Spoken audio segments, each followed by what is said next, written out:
Oh, you suck. Oh, too many wires. Of course, we have that trapped.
Come on.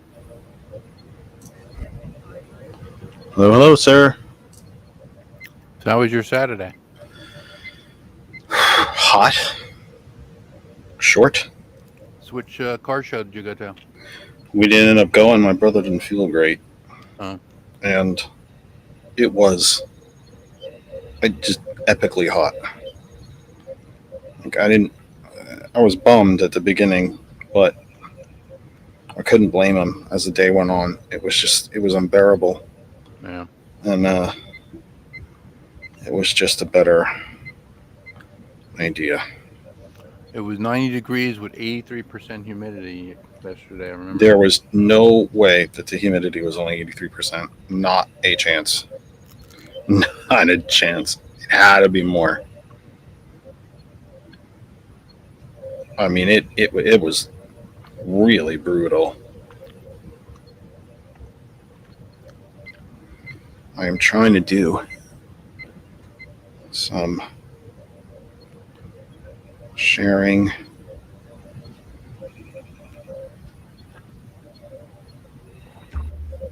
On All right, Facebook. 601. We're on Twitch. So we're on YouTube. So we're good. 601. Let's have at it. We're doing both. Wait, I think we're doing both. Hold on.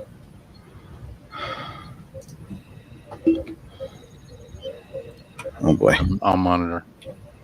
Oh boy. I forgot to do the 4th of August. And I think save, close. I think I forgot to do it for here too. Yep, I sure did. What's up? That's Hot 101. Oh. That was me. No. Main, save, close. Okay. Now I think I got it. Oh, son of a gun. Both at the same time. Nice. Kennedy,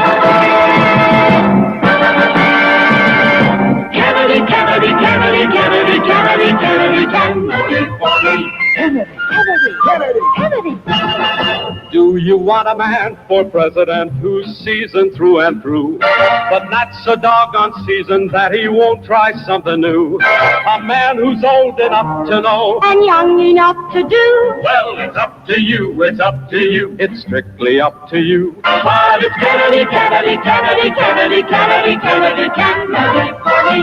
Kennedy, Kennedy, Kennedy, Kennedy. Do you want a man with spirit who is not afraid to fight? A man whose record shows that he will fight for what is right. A loyal man who brings the job a fresh new point of view. Well, it's up to you, it's up to you. It's strictly up to you. Cause it's Kennedy, Kennedy, Kennedy, Kennedy, Kennedy, Kennedy, Kennedy for me. Kennedy, Kennedy, Kennedy, Kennedy. And do you deny to any man the right he's guaranteed to be elected president, no matter what his creed? It's promised in the Bill of Rights to which we must be true. So it's up to you, it's up to you. It's strictly up to you. And it's Kennedy, Kennedy, Kennedy, Kennedy, Kennedy, Kennedy, Kennedy for me. Kennedy, Kennedy, Kennedy, Kennedy. Do you like a man who answers straight, a man who's always fair? We'll measure him against the others, and when you compare, you cast your vote for Kennedy and the change that's overdue. So it's up to you, it's up to you, it's strictly up to you. Kennedy, Kennedy, Kennedy, Kennedy, Kennedy, Kennedy, Kennedy, Kennedy for me. Kennedy, Kennedy, Kennedy, Kennedy,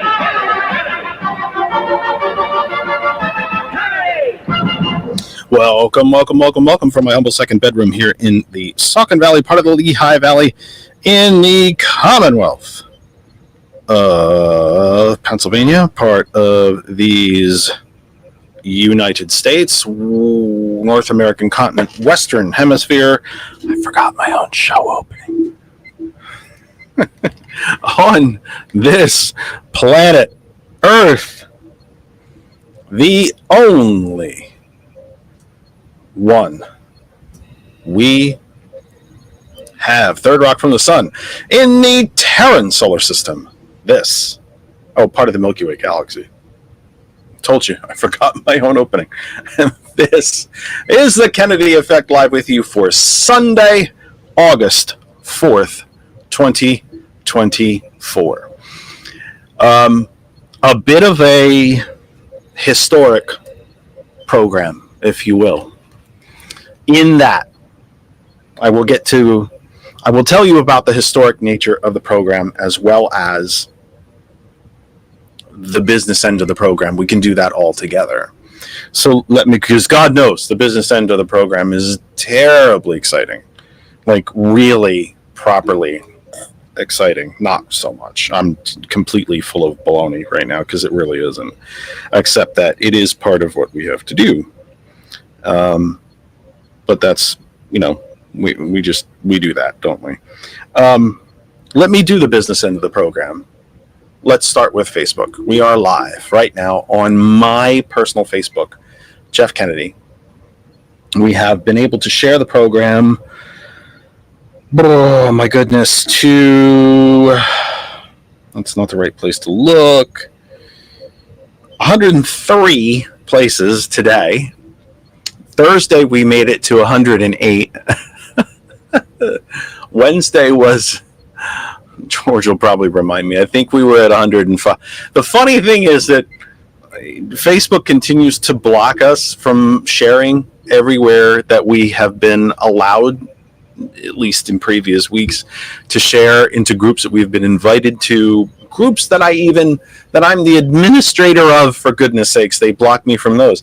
And the fact that it's a different number of groups every single show that I am allowed to share to is just maddening to me. But that said, anyway, we have shared the program to 103 places today, to every single spot on Facebook that allows us to be part of your corner of the Facebook universe. I just want to say thank you so very much. It is kind of you. We appreciate it. It means everything to us.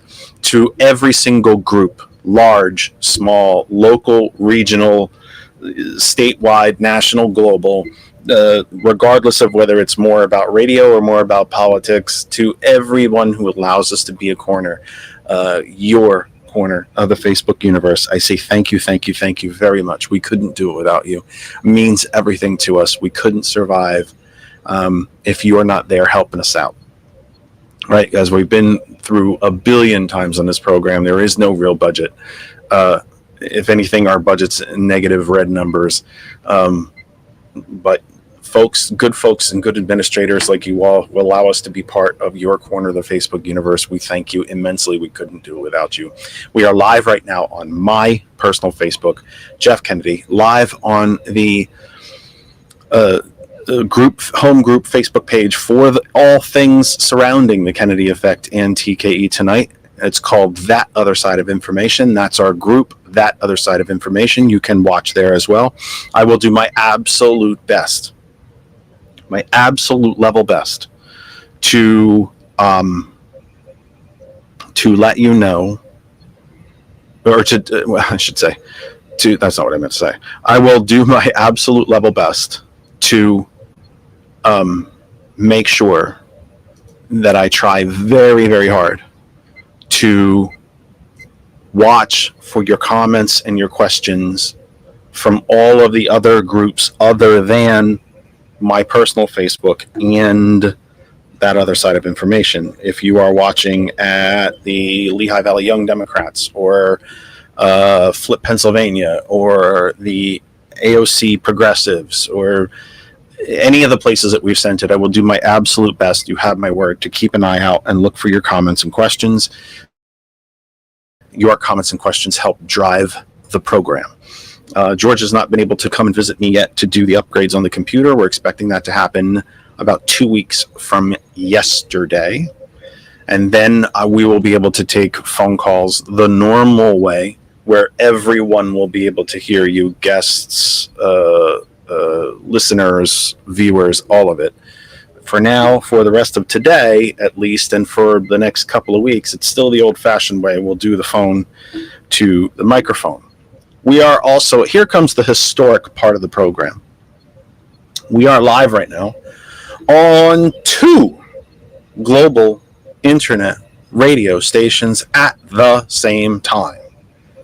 This is our first program where we are live with our established Hot101.net family and our new GCPR.live family. We are live on both stations right now, which means if you are listening on Hot101.net, you can be part of the program. If you are listening at GCPR.live, you can be part of the program. Everybody can be. I sound like Oprah. You get a car, and you get a car, and you can be part of the program, and you can be part of the program, and you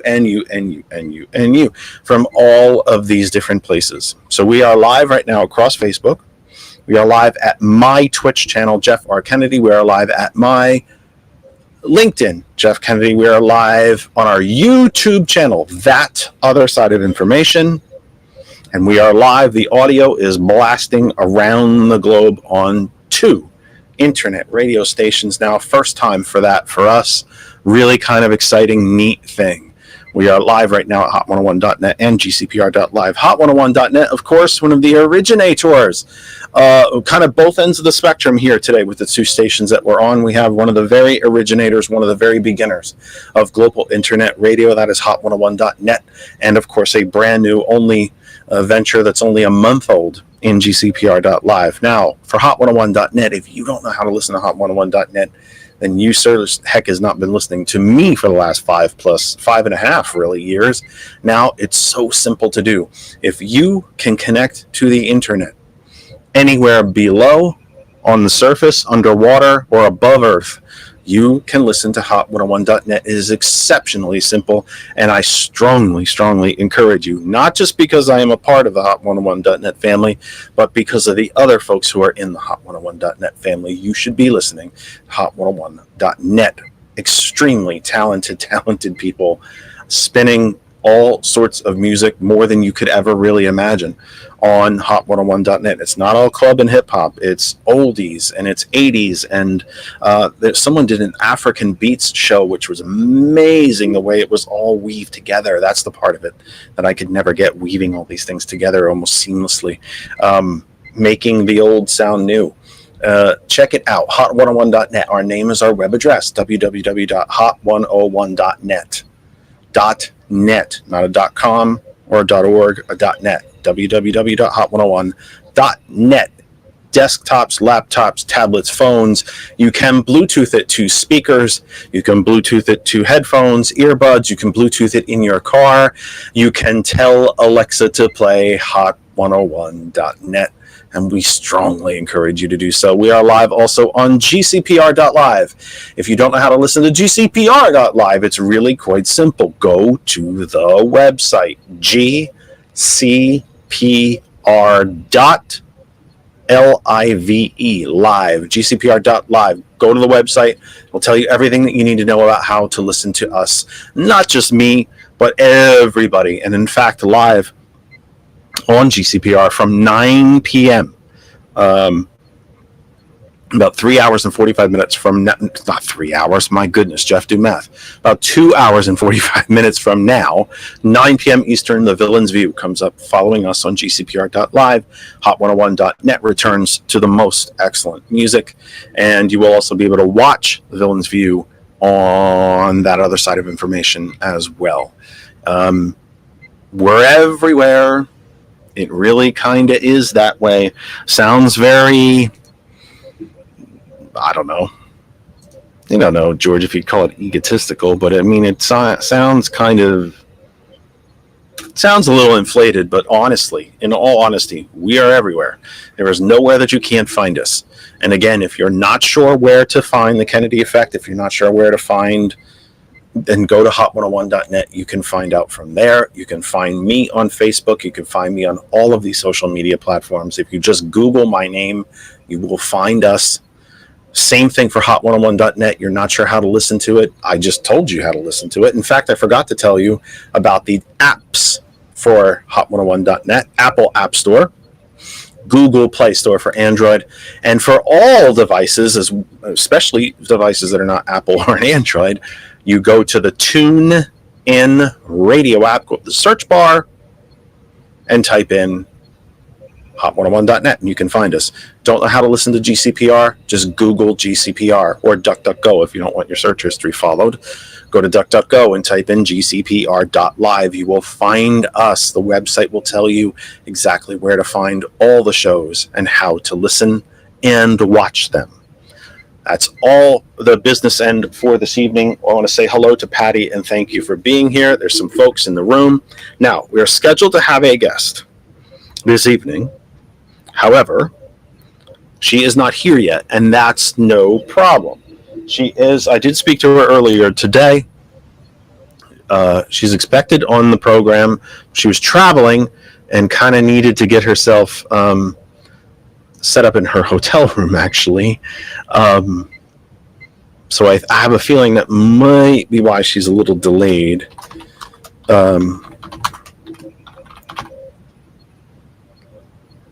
That's that part of that, for all, you know, the fun that is a little behind the scenes. But look, it happens.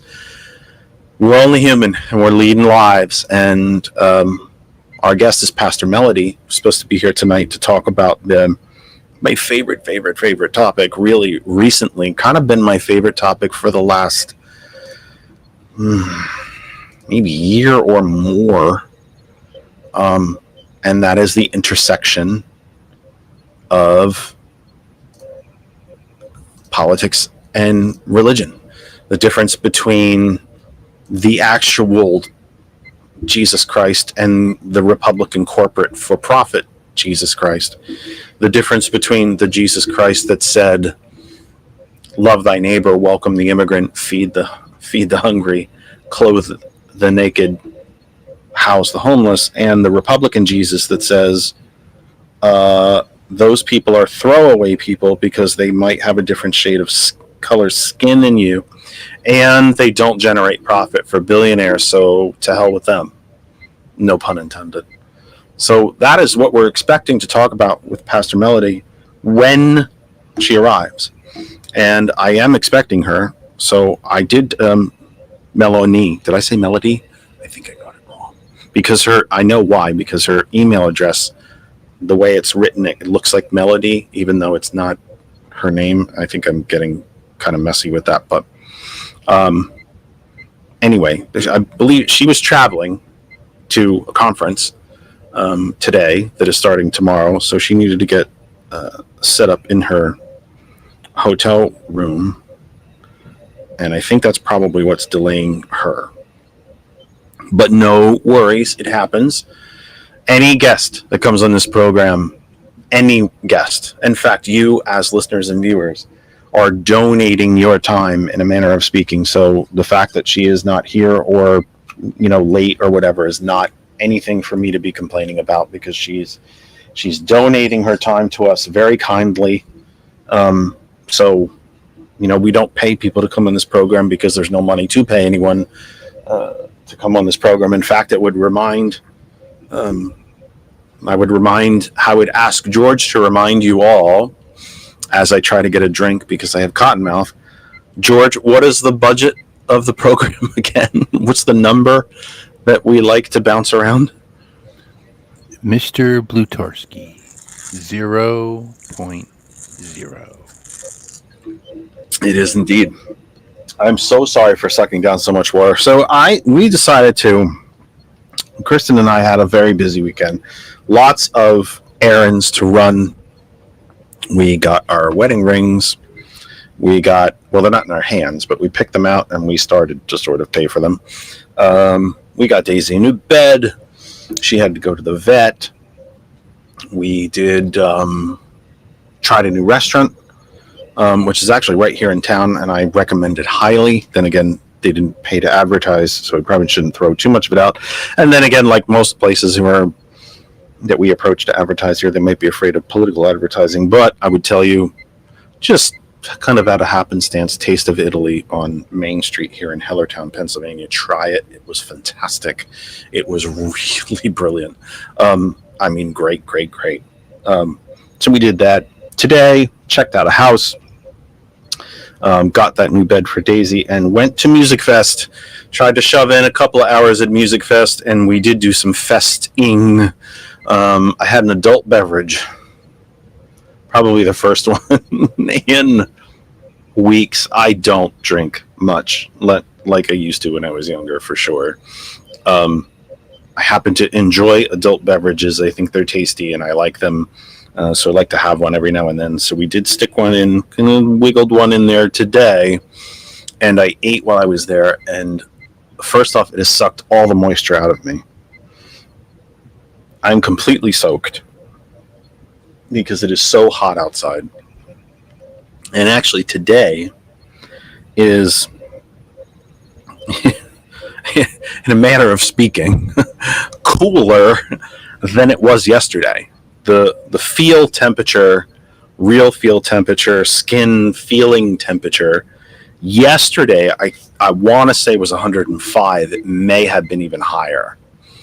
George was telling me before we came on with you that the humidity today is somewhere around 83%. I mean, with all respect to whatever source he's looking at, I got to tell you, it feels like 183%.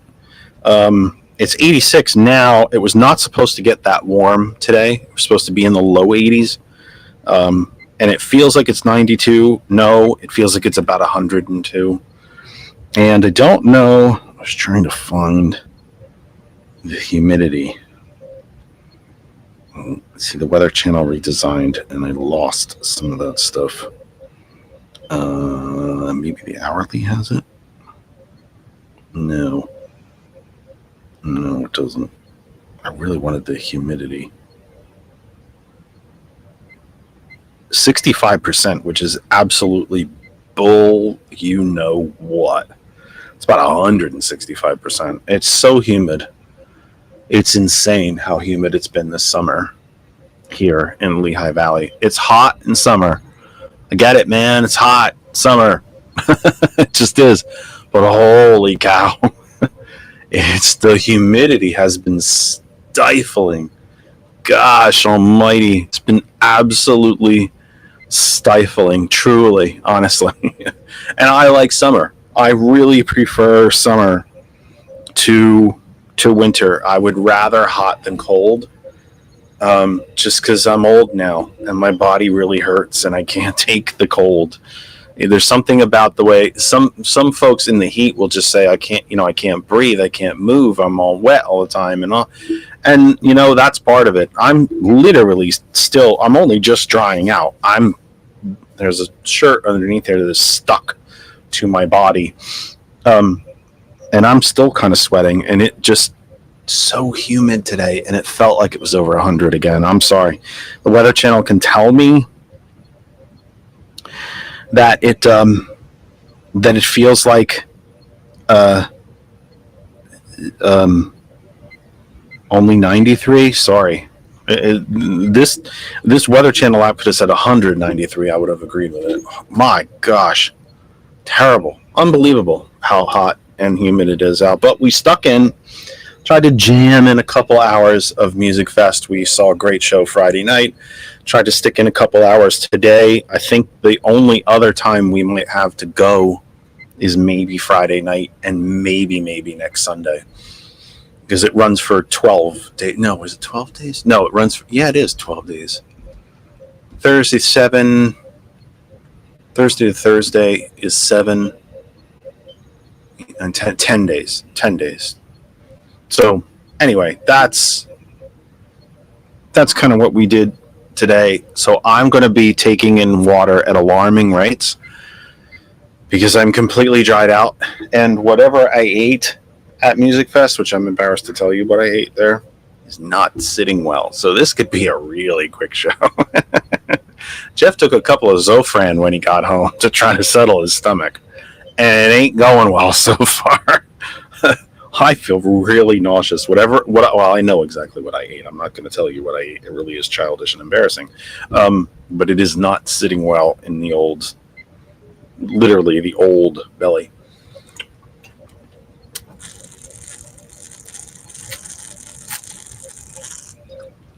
I want to, speaking of people advertising on this program, this company has not advertised on this program, but I do want to tell you that I recommend this highly.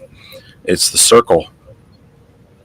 It's the one, this bottle is full of water, and at the top here is a flavor cartridge that kind of dissolves as the water passes through it. This particular cartridge happens to be fruit punch. And I got to tell you, it's brilliant because my doctors told me I very desperately have to drink more water and more fluids, period.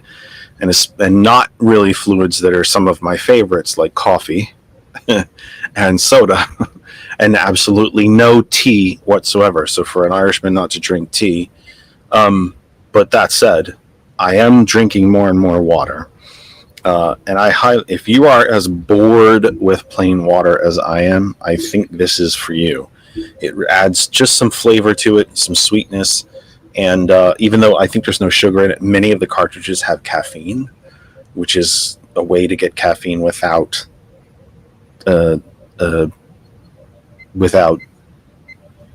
coffee. Coffee is actually very dehydrating. Even though, of course, it's based on water, it is very highly dehydrating. But I would check it out. It's been brilliant so far. I'm averaging, I think, 1.5 bottles to 2 bottles a day.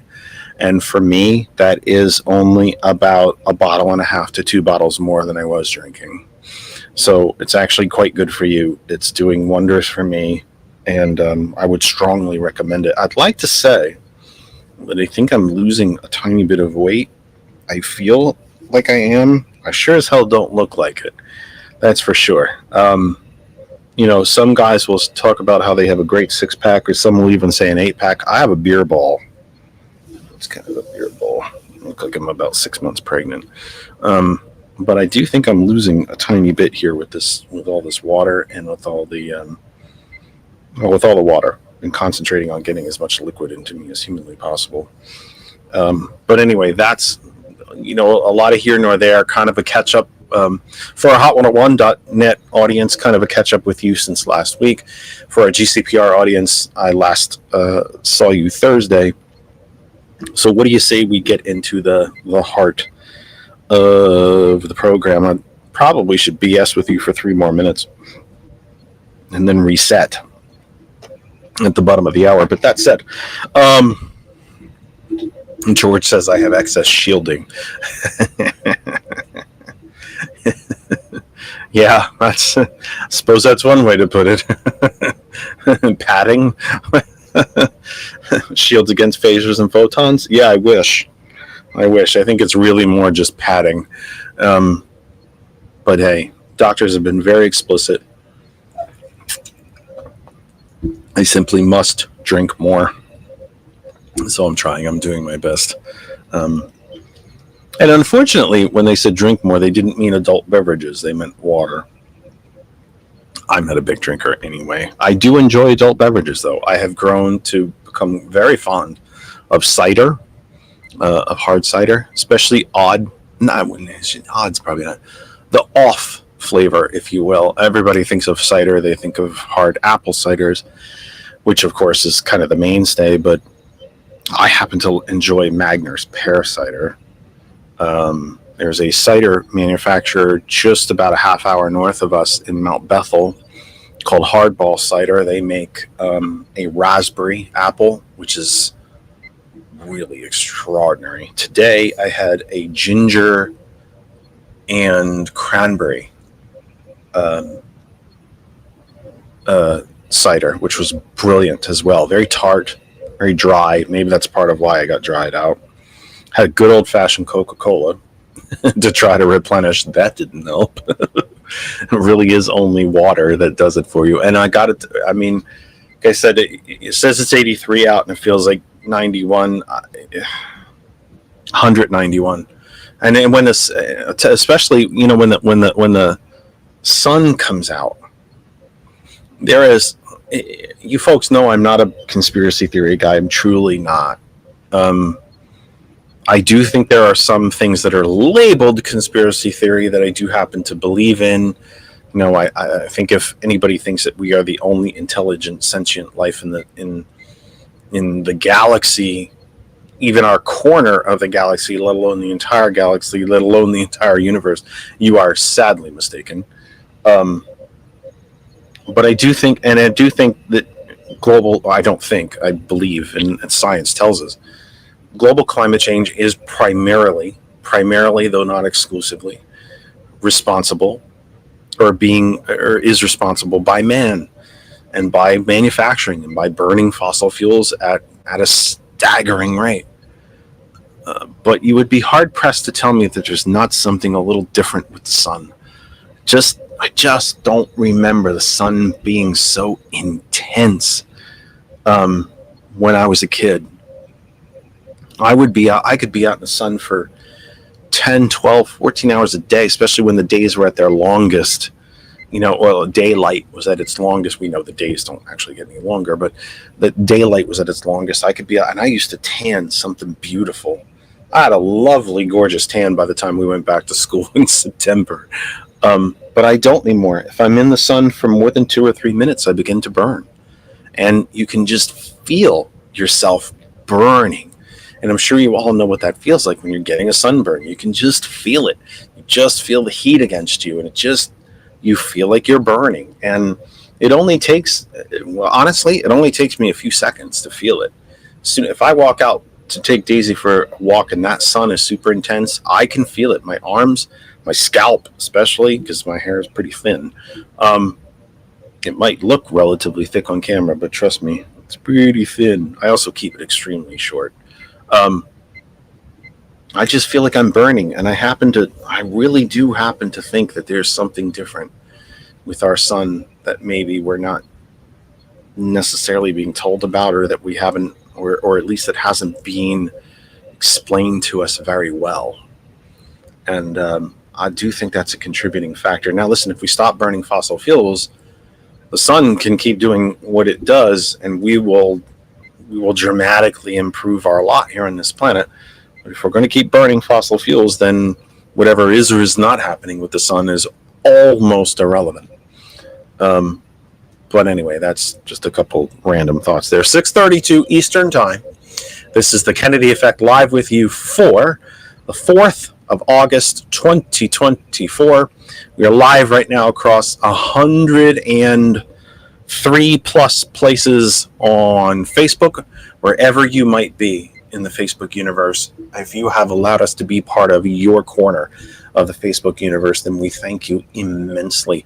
We thank you to every single group that has either allowed us to share into it or invited me to become a part of it so that I may share into it. And I do mean may, not just, I don't take for granted that I can do that. I just wanted to say hi and thank you. And no matter what the group is, large, small, local, countywide, regional, statewide, whatever that might be, thank you for allowing us to be part of your corner of the Facebook universe. We couldn't do it without you. If you would like to take a more direct role in the program, please come to my Facebook. My name is right there on the screen. Just look for me, come to Facebook. We're live right there, and you can enter your comments and questions right on. I will see them right on the screen. I will see them. I will see them, and I will do my best to respond to them. All of it. Just thank you. We appreciate it very much. We are also live right now on hot101.net, one of the very originators, one of the cornerstones, keystones, if you will, foundational building blocks of global internet radio. If you don't know how to listen to hot101.net, then I just told you about a half hour ago. It's hot101.net. Our name is our web address, hot101.net. You go to our main website, it pops open, and you're listening. No credit card, no login, no, don't have to sign over your house or your firstborn. You are listening immediately. hot101.net. Any device, if you can connect to the internet, desktops, laptops, phones, tablets, Bluetooth it to speakers, Bluetooth it in the car, headphones, earbuds, however you want to do it, Bluetooth it and listen. I think Bluetoothing it in the car is very underrated. You should try that. Most cars have really good, pretty good, damn good sound systems. Bluetooth it in the car, listen in the car, sing along in the shower. We're all great singers in the shower, aren't we? Hot101.net, but you don't need the website to listen. You can use our apps, Apple App Store for Apple devices, Google Play Store for Android devices, and the Tune in radio app. Go to the search bar, type in hot101.net, and you are listening. You can also tell Alexa to play hot101.net, and I wish that you would. It's the easiest way to listen. We're also live right now. This is a kind of historic program for us. We're also live simultaneously on GCPR.live, the global internet radio station, which I happen to be a partner in. And I am thrilled to say that and honored to say it and humbled to say it. We hope you'll check us out as well. GCPR.live. Listen, there's enough hours in the day and the week and the month and the year for you to give a good listening ear to Hot 101 and a good listening ear to GCPR.live. There's plenty of minutes in the day for you to check us both out. Hot101.net and GCPR.live. Remember, following us at 9 p.m. Eastern right here on GCPR.live is The Villain's View, and you can also watch that on our Facebook group, That Other Side of Information. And oh yes, I did say that before. It's also our YouTube channel. We're live on our YouTube channel right now, also called That Other Side of Information. We are live on Twitch. Look for my name, Jeff R. Kennedy. We are live on LinkedIn. Look for Jeff Kennedy. And we are live on Ghost Claw Productions Facebook page. We are live on, what am I missing, George? Am I missing anything? I think I actually got it all. Takes a long time to read through that list now. George must have walked away from my computer. I don't blame him. Probably bored him to death. I probably bored him to death. He walked away. If I'm forgetting something, he'll tell me. Anyway, let's get to the heart of the matter today, shall we? As we continue to wait for our guest, and I know that as the program moves along, there is an excellent chance that she won't be here. Look, that happens. She's traveling. It's certainly not intentional. I spoke to Pastor earlier today. She was very excited about joining the program. She's very excited about actually possibly taking on a venture like this of her own. So we were going to discuss that as well. She's every intention to be here. She was really looking forward to it. And my only guess is that she's either the link isn't working for her to join, or she just hasn't gotten to the hotel room yet and just can't get herself set up. And that's absolutely no problem. She was on her way to a conference, and look, we all got to make a living. So I get it. It's not a big deal. And if by some stretch the pastor should not show up tonight, then we will reschedule and we'll have another night. But I was really excited, of course, to get to one of my favorite topics, as I mentioned, which is, the intersection of religion and politics and the corporatization, the prophetization of religion. And she is deep into that as well. And agrees with me on most of it. And by the way, that's not a prerequisite for her to be a guest here. She doesn't have to agree with me to be a guest, but that was what we were planning to discuss tonight. And, she's not here yet, so not a problem. I will, by the way, one of the other things that I placed in the header of the program that we can talk about is all of the sociological, economic data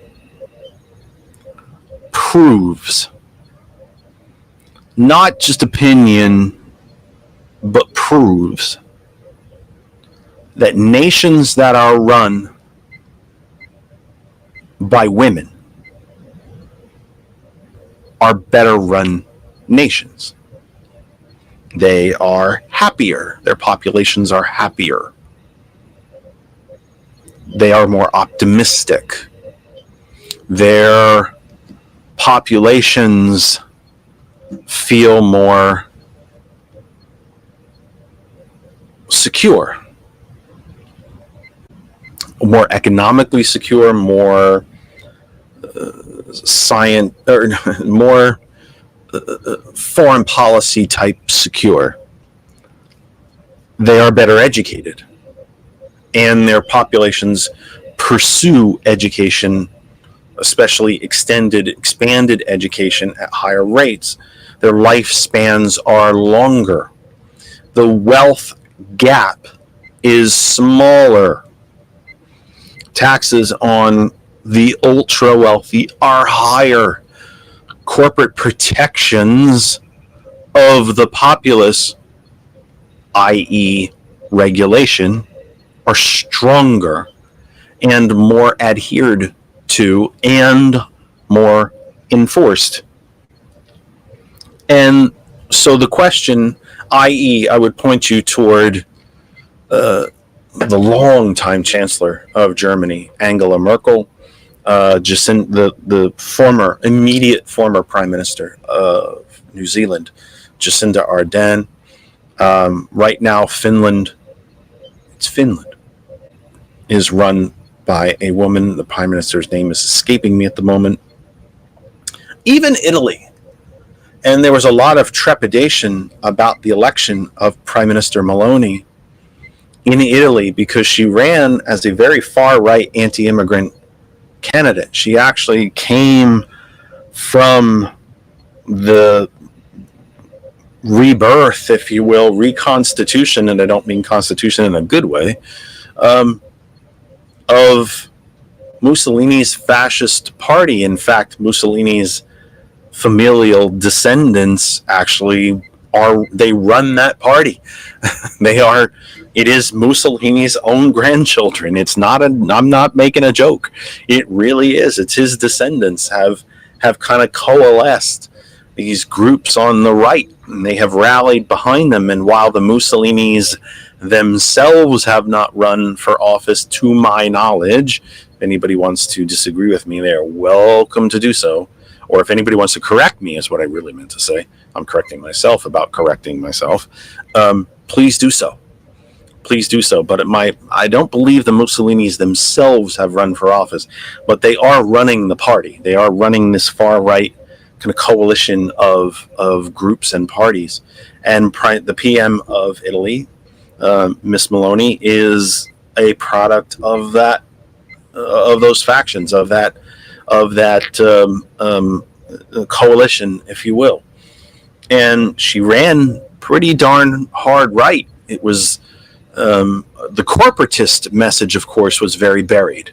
We never talk about these candidates on the right will never come out straight out and talk to you and say, we want to eliminate all regulations on corporations and cut their taxes to zero, and we want to eliminate child labor laws and destroy unions.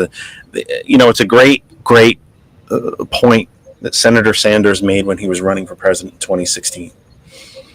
When he was asked how, I believe it was in a town hall, if I'm not mistaken, he was asked how so many people can, why do Republicans, I think the question was more like, why do Republicans not actually tell you what they stand for? And he said, well, his answer was, think about it.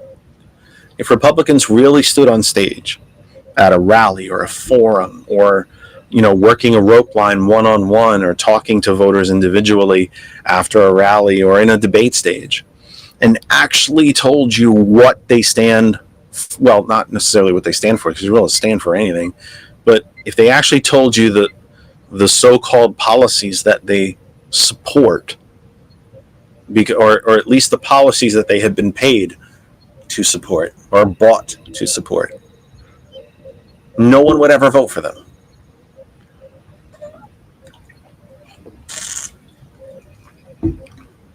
And what are those policies? Well, Project 2025 tells us exactly what those policies are. Eliminating income taxes for the richest people in the country. Eliminating corporate income taxes, period. Eliminating the capital gains tax.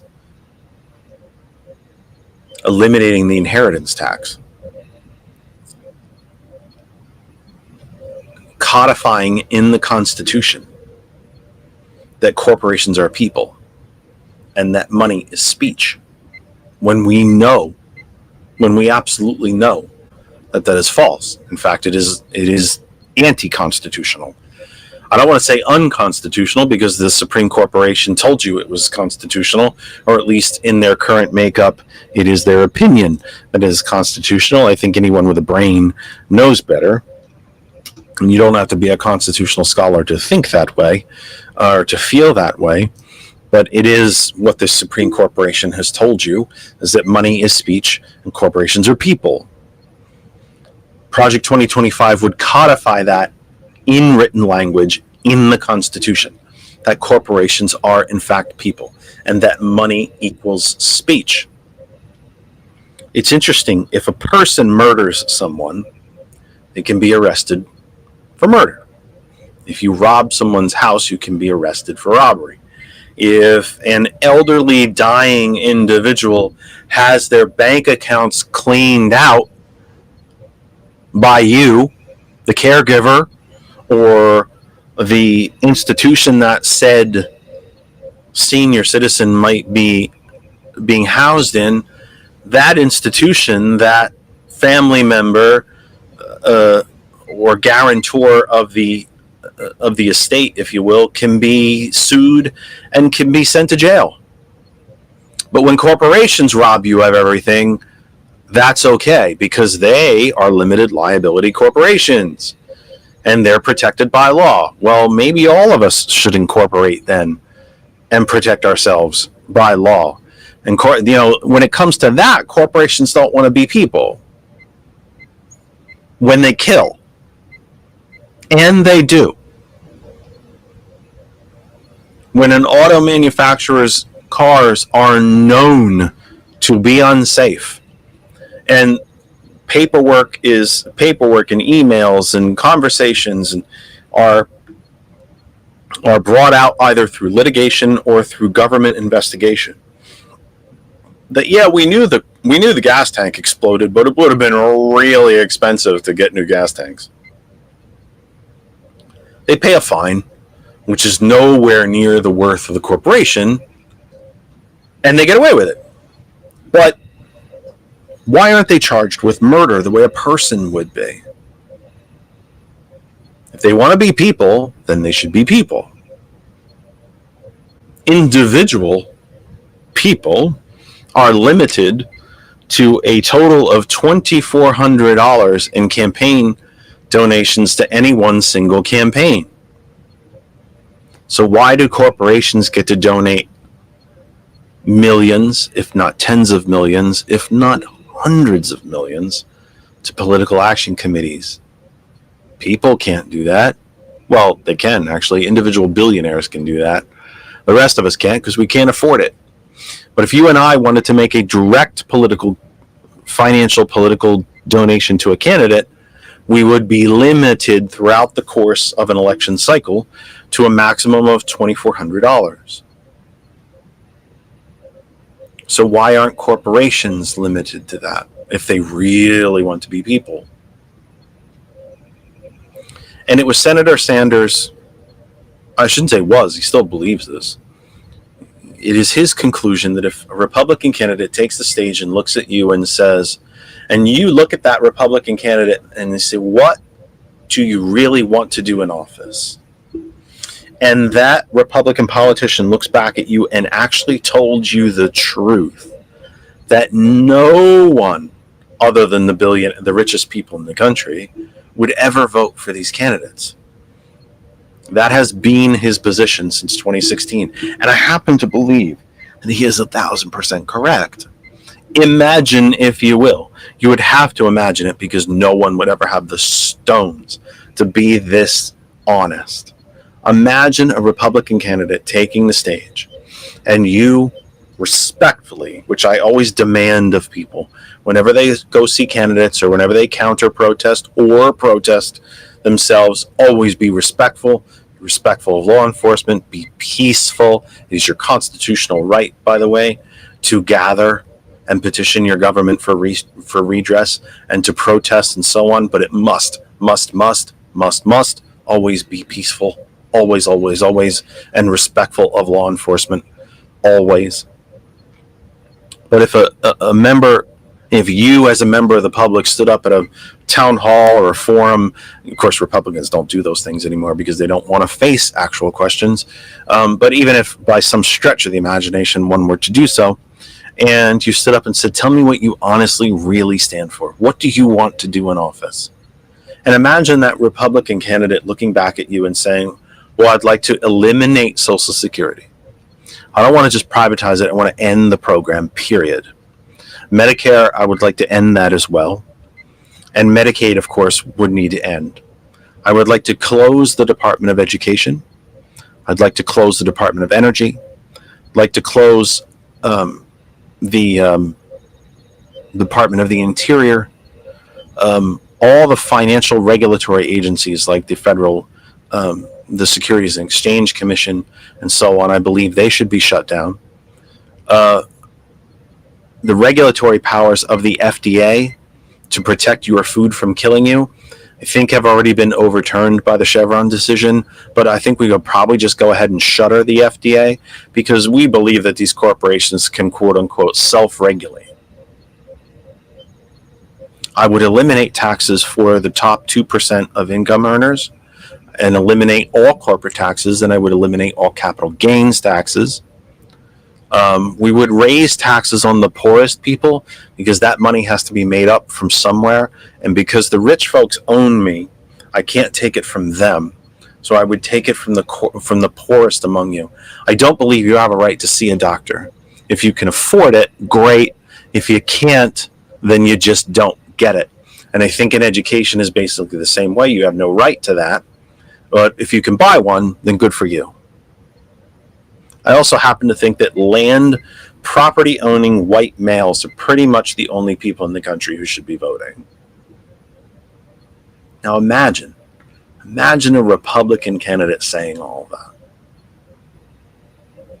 How many Republicans do you think would vote for that Republican candidate? And this is what Senator Sanders has been postulating since 2016. It's why Republicans don't have town halls. It's why they don't take questions from the public. It's why they do these rallies where they're ushered in, spew their bullshit, and run out. Because they can't face you. Some of them are just bad liars. They can't even stand in front of you at these rallies and say, and lie to you well. They can't get in and out fast enough. I certainly, right here in our own Lehigh Valley is a gentleman running for the well, he is the Republican nominee, running to unseat the incumbent Democratic House member from the PA 7th. That would be Susan Wild. There's a gentleman running against her, Ryan McKenzie. Every ad he's put online, or he's put out so far, has been a lie. There's nothing truthful in it. It's loaded with a lot of opinion, but the rare time when he actually skates toward a fact, they aren't facts at the end of the day. He hasn't really spoken at all about what he would like to do in the office, only about how evil and ridiculous Representative Wild is. Imagine walking up to Mr. McKenzie and saying, what do you actually want to get accomplished? And having him go through that litany of things that the billionaires have paid him to do if he should win this election. Eliminate taxes, eliminate these various governmental departments. Would you ever vote for him? Would he even, some of these programs like taxing the rich is actually favored by self-identified Republican voters by 64%. They think, nearly 2/3 of Republicans think that rich people do not pay enough taxes. Imagine a candidate standing there and telling you, well, we're going to eliminate about half to 2/3 of the federal government, especially any agency that protects you. The Federal Consumer Protection Board that was founded under the Obama administration, the first director of which was Senator Elizabeth Warren, has recovered tens of billions of dollars in fraud and corporate fraud, and returned it to Americans all across this country. And since its creation has been a target of Republicans, they want it shut down. They don't just want it changed or curtailed. They want it shut down because it costs corporations money. And the corporations own the Republicans. Imagine a Republican candidate actually telling you these things. Would anybody actually vote for them, including self-identified Republicans? Instead, the ads that you see are all attack ads. They rarely, if ever, tell the truth.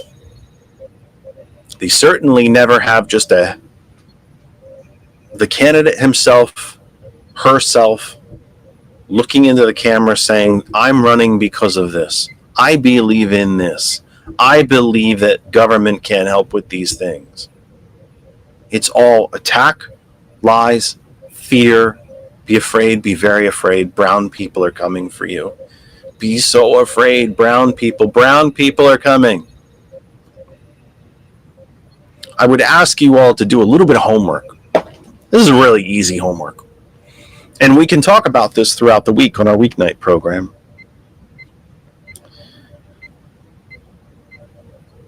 Who are the only people that you ever hear about saying the words open border? Think about that. Whether it be in campaign ads or interviews or talking heads on cable news, from what political persuasion are the only time that you ever hear the words open borders or open border policy?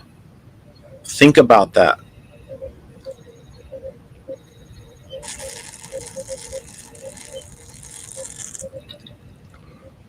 I know that's not a very attractive visual, but I'm very sorry. I can't get enough water right now. I'm absolutely bone dry. Where do you hear those words? I can tell you where I hear them. I hear them in Republican attack ads. because the ad will go something along the lines of insert Democratic office holder here, supports open border policies. There is no open border, period. There never has been. To be fair, under any administration, Republican or Democratic, there has never been an open border. We just throw the gates on and let millions of people flood in. Republicans love to talk about an open border whenever a Democrat is in the White House, because it is a self-fulfilling prophecy.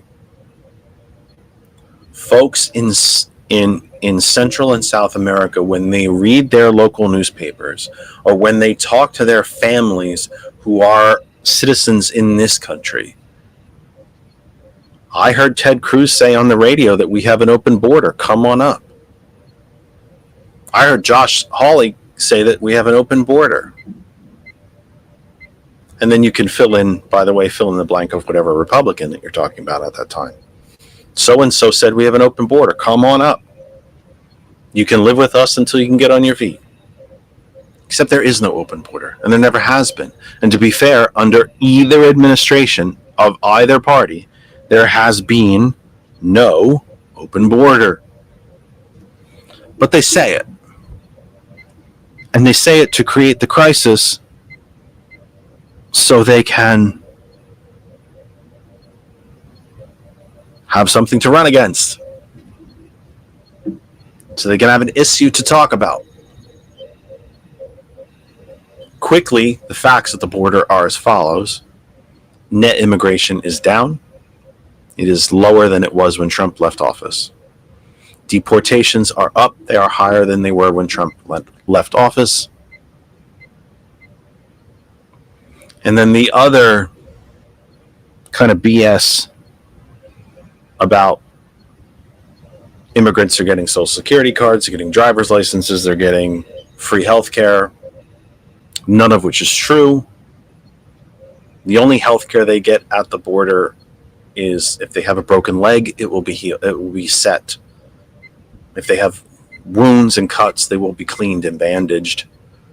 If they need vaccinations, they will be given vaccinations so that they don't spread disease through this country. They're not getting a Medicare card. And they're not getting free Aetna healthcare or top of the line Blue Cross and Blue Shield. Like, I'm telling you, it's just the truth. 7 o'clock, we are entering our second hour. Now, I'm texting. I'm going to be perfectly blunt with you. I'm looking down. You see me to our guest because I think she may be having trouble logging in. And if so, we'll have to send another link.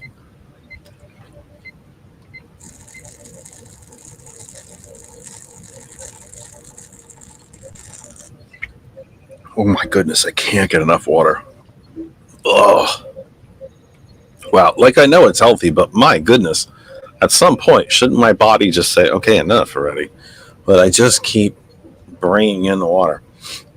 7:01 Eastern Time, we have shared the program to well over 100 places across the Facebook universe, including the home Facebook page for GCPR Radio. Ghost Claw Productions is that particular page. Go search for Ghost Claw Productions. You can see us there. My home group Facebook page for all things surrounding the Kennedy effect, that other side of information, as well as over 100 other places, and to every single individual and group who allowed us to be part of your corner of the Facebook universe. Thank you, thank you, thank you. We deeply, deeply appreciate it. We really appreciate it. Thank you so much. And come on over to my personal Facebook, Jeff Kennedy. I will enter your comments and questions, be part of the program, drive the conversation, be a part of it. We are live now on hot101.net. Our name is our web address. Apple App Store, Google Play Store, and the TuneIn Radio app. And, of course, you can tell Alexa to play hot101.net. We are also live simultaneously on the radio at gcpr.live, gcpr.live. Please remember, following us whenever we end, whether it's 5 minutes from now or right at 9 o'clock, which, of course, is always the goal. We try to do 3 hours on Sundays. The Villain's View comes up live on gcpr.live and That Other Side of Information at 9 p.m. Eastern Time. 9 p.m. Eastern Time.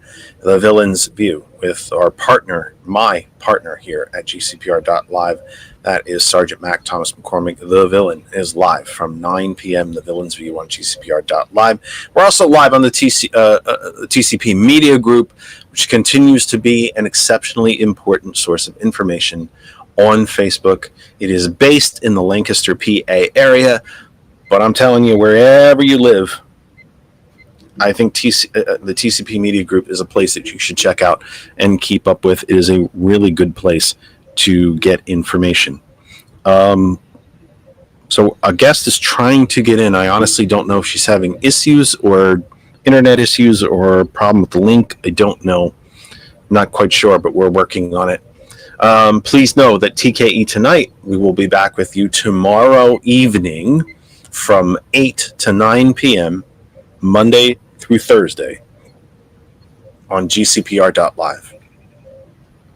Monday through Thursday on gcpr.live, and of course all the video places that you're seeing us right now,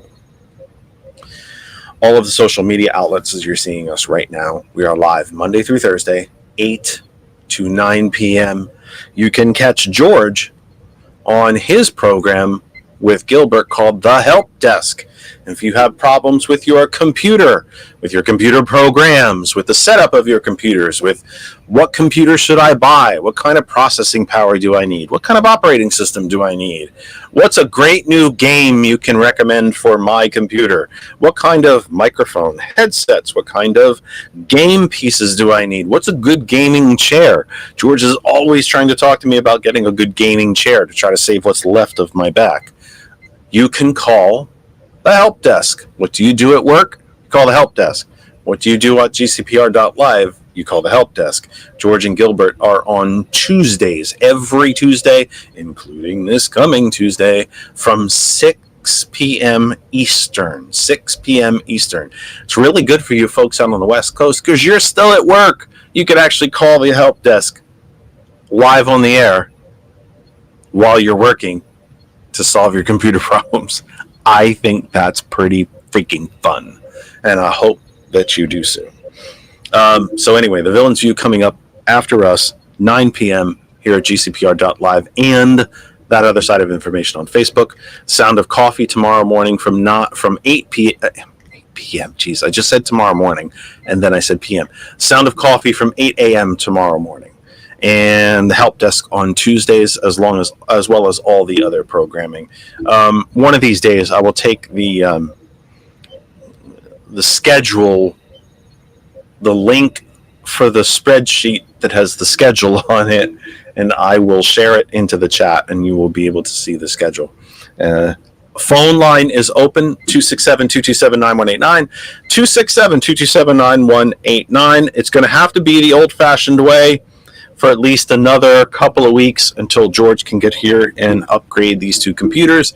Then we think we'll be able to get back to doing phones the way phones are supposed to be and were traditionally done here on the program, where all the sound goes through this computer and the caller can hear all the guests can hear the caller, et cetera, et cetera, et cetera. So we hope to have that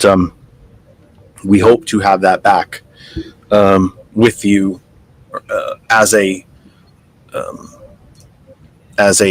option. Hopefully, a little over 2 weeks from now. Now, if I look different on screen, it is because I'm trying to send this link to.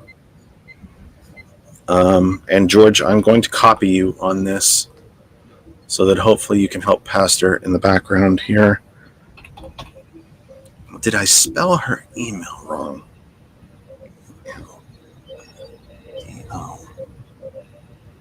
son. Gmail. No, supposedly not.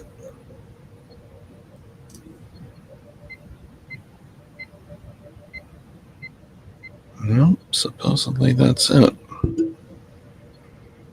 I am using the email address you sent me. Checked my spelling.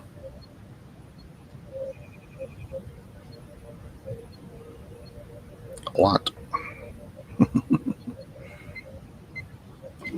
And George, as I said, I'm going to copy you on this link to get in case you are able to help Pastor in the background. So we do have a guest. Pastor Melanie is trying to get in. We're just having issues getting her in. It just is what it is. It's what we get with live radio. So I'm eternally grateful for you all being patient and hanging in there. Let me get to comments. Former guest, friend of the program, member of the program family, Tom Bruno says what no one has ever discussed is the fact that Trump's border policies were found to be in violation of international treaties and human rights, as well as our own. Courts, both in the U.S. and internationally, ruled that his policies were violative, which is correct. And this is what President Biden walked into. We actually have talked about that here. The idea that President Trump can, former President Trump, ex-President Trump, can unilaterally or through executive order simply close the borders or do mass deportations of people, which he has threatened. Well, he's promised to do it, that he could round up immigrants and put them in concentration camps. And yes, by the way, he's used those terms. Some of his fellow quote-unquote Republicans will say detention camps. He has actually used the words concentration camps. And especially the fact that he can, that the ex-President Trump has told you that he will end what he calls legacy immigration, meaning that children born on U.S. soil are U.S. citizens. Now, he happened to expedite, by the way, permanent citizenship, or at a minimum dual citizenship, for his wife, who is from Slovenia, and a Slovenian national. She is no spy. She's no KGB agent. There's nothing wrong with her for being from Slovenia. She's simply from a different country. He expedited her immigration papers to make her a permanent U.S. citizen. He did the same thing for her parents. He pushed them through the system. And oh, by the way, his son Barron, having been born to a foreign national mother, became a U.S. citizen because he was born here on U.S. soil. The very definition of Trump's term of legacy immigration. But of course, he wants to end all those programs. But of course, that's pretty much been the basis of his quote-unquote leadership. Do as I say, not as I do. Just this past week, he was at a rally telling Christians how they need to vote for him. Christians, I need you, my favorites, my Christians, says the man with 5 children from 3 women. And oh, by the way, that doesn't count the ones that he paid to have aborted, which is widely known in New York City, where Trump used to have headquarters before he fled to the fascist Republic of Florida. So when Tom Bruno says that these policies and these, I almost hesitate to even call them policies, but these policies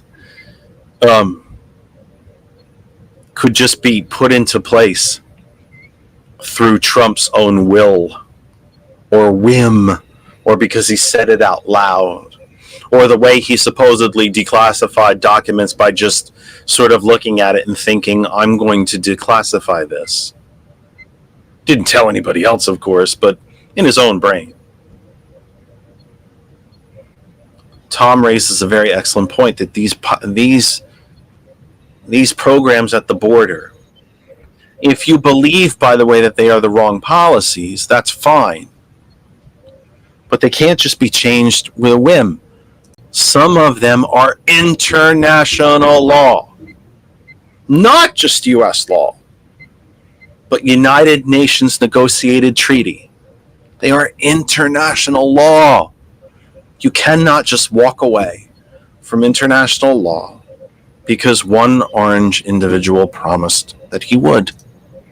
It doesn't work like that. That's, by the way, not legal from the quote-unquote political party. I would tell you the former political party known as Republicans. This is from the Law and Order Party. Pastor just took herself right out of the room. I don't know what happened. So that's that. Let's stop there. Let's get to the guest. She's here. Let's get to our main topic. And the more that Pastor talks, the more water I can suck into my body because I have no idea what's wrong with me, but I simply cannot get enough water in right now. And that is Pastor Melanie. Pastor, welcome to the program. Thank you. Thank you. It's a blessing and a pleasure to be here. Thank you for having me. Pastor, as a first-time guest, I'm going to ask you our opening question. It is the same opening question for every guest that has ever been so kind enough as to join us here on the Kennedy Effect. And that is, who is Pastor Melanie? And how did you get here? So, oh, don't worry about it. We know you're in a hotel room. I already told everybody you got to work for a living. You were driving to a conference, so please don't worry about it. So let's start with the opening question that every new guest gets. Who are you? And how did you get here? okay. So I am, my name again is Pastor Melanie DeSumo. I am the Associate Pastor of Community Connection for Union Baptist Church.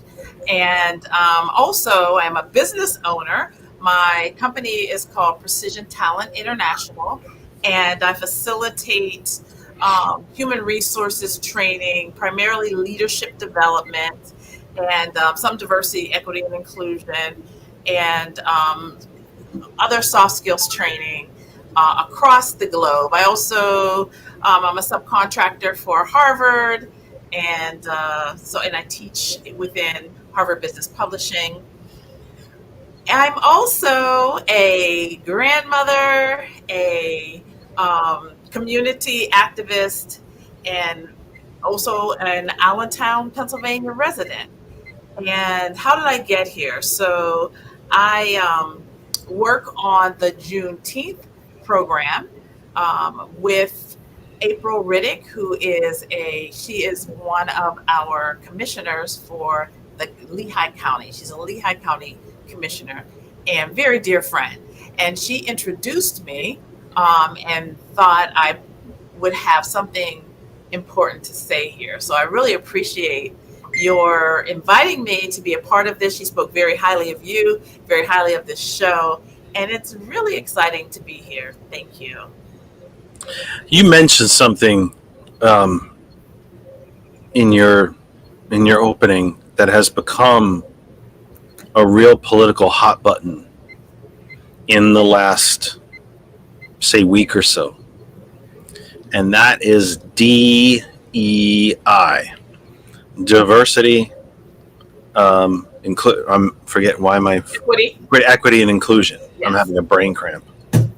Showing lots of acronyms here. So because that's showing how old I am right now. Diversity, equity, and inclusion. And it seems to me we've seen countless Republican legislators, office holders, refer to the current vice president and Democratic nominee for president, Kamala Harris, as a DEI hire. Considering the fact that DEI stands for diversity, equity, and inclusion, they seem to have made themselves anti-DEI. What does that say to you? So for me, it's very frustrating because I have actually been conducting diversity and inclusion, not just training, but really striving to help organizations leverage diversity my entire career. And sometimes it has been a formal part of my position, and sometimes it's just something that has been important to me.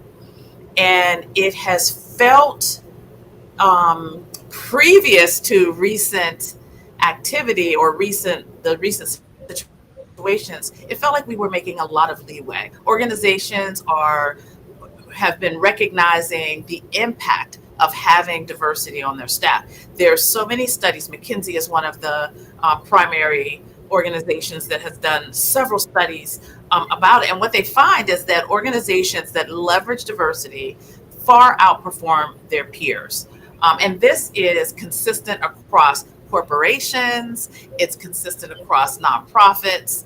I haven't seen any studies on government agencies, but my assumption would be that that's the case as well. So there's been a lot of leeway made. And I think when George Floyd was murdered, a lot of organizations recognized that was kind of a catalyst that had leaders just take a step back. Wait a minute, there's something to. And before that, people would always say, "Oh, you're pulling the race card." But I think that when that happened, a lot of people who may have had been unaware or just not really paid attention to the fact that we have some work to do in that area started to notice. And so organizations started to try to make changes and become more diverse, leverage the diversity, leverage diverse voices and diverse talent. And it actually has had a very positive impact in the workplace. Fast forward to current times, it has been just the whole concept of diversity, equity, and inclusion has been politicized and has been almost demonized the way at some point the word affirmative action had been. And so unfortunately, there seems to be a mindset that DEI is the opposite of qualification, of qualified. And so if someone is kind of labeled as a DEI hire, that means that they were hired because of their race or because of their gender. And so unfortunately, I think that those types of mindsets have taken us backwards as a country. I think that it's almost a slick way to call somebody the N-word without calling them an N-word. When you are conducting from a business point of view,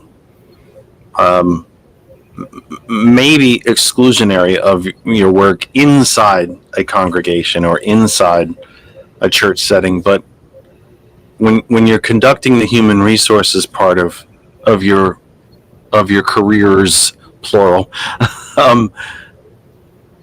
how do you explain the properties of, the benefits of diversity, equity, inclusion?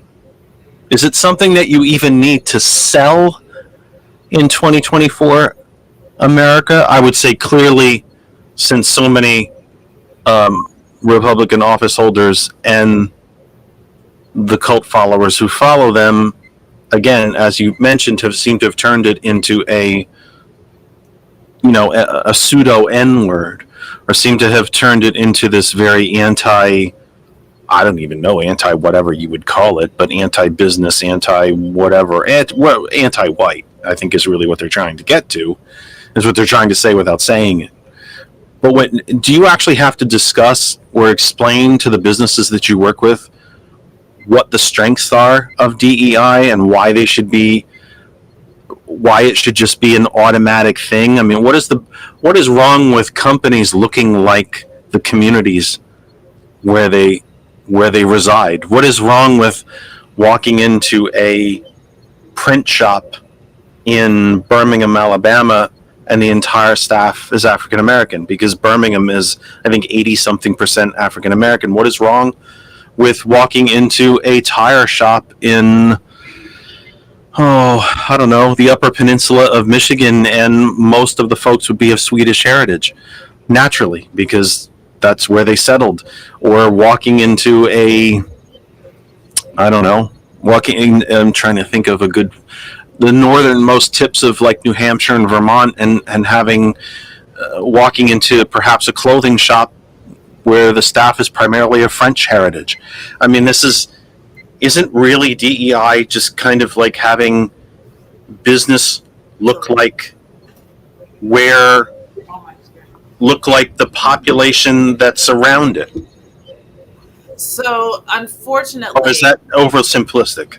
and I don't think it's oversimplistic. I mean, I think that's part of it.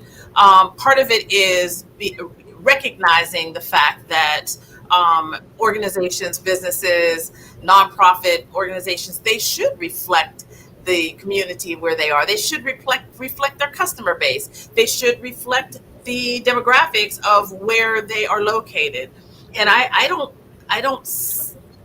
understand why that is. It does become such a challenge, but I think so often it's human nature, I think, oftentimes to not be comfortable changing the status quo. And if the status quo actually benefits me, I really have a vested interest in not changing it. I think there's a couple of things that make it necessary to kind of sell the idea of DEI.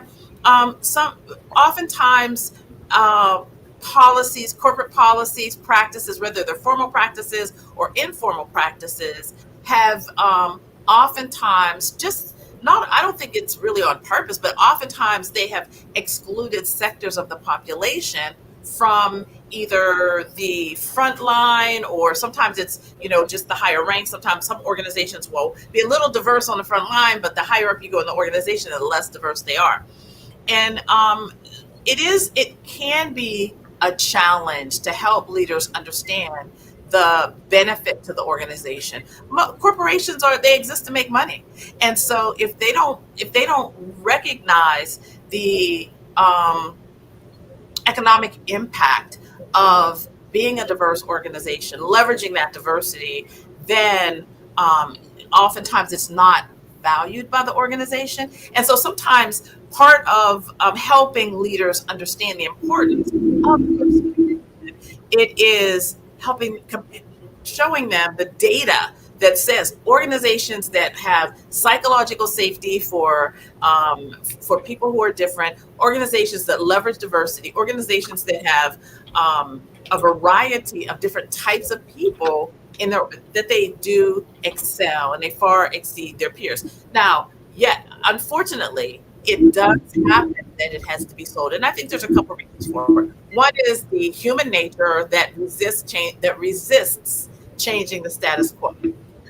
One of them is, those who are in power tend to benefit from the current structure, and so it can be a little scary to sometimes there's implicit, almost an ignorance as to the need to change. And if it's benefiting me, it's going to be hard for me to buy into that change. And I think that's part of it.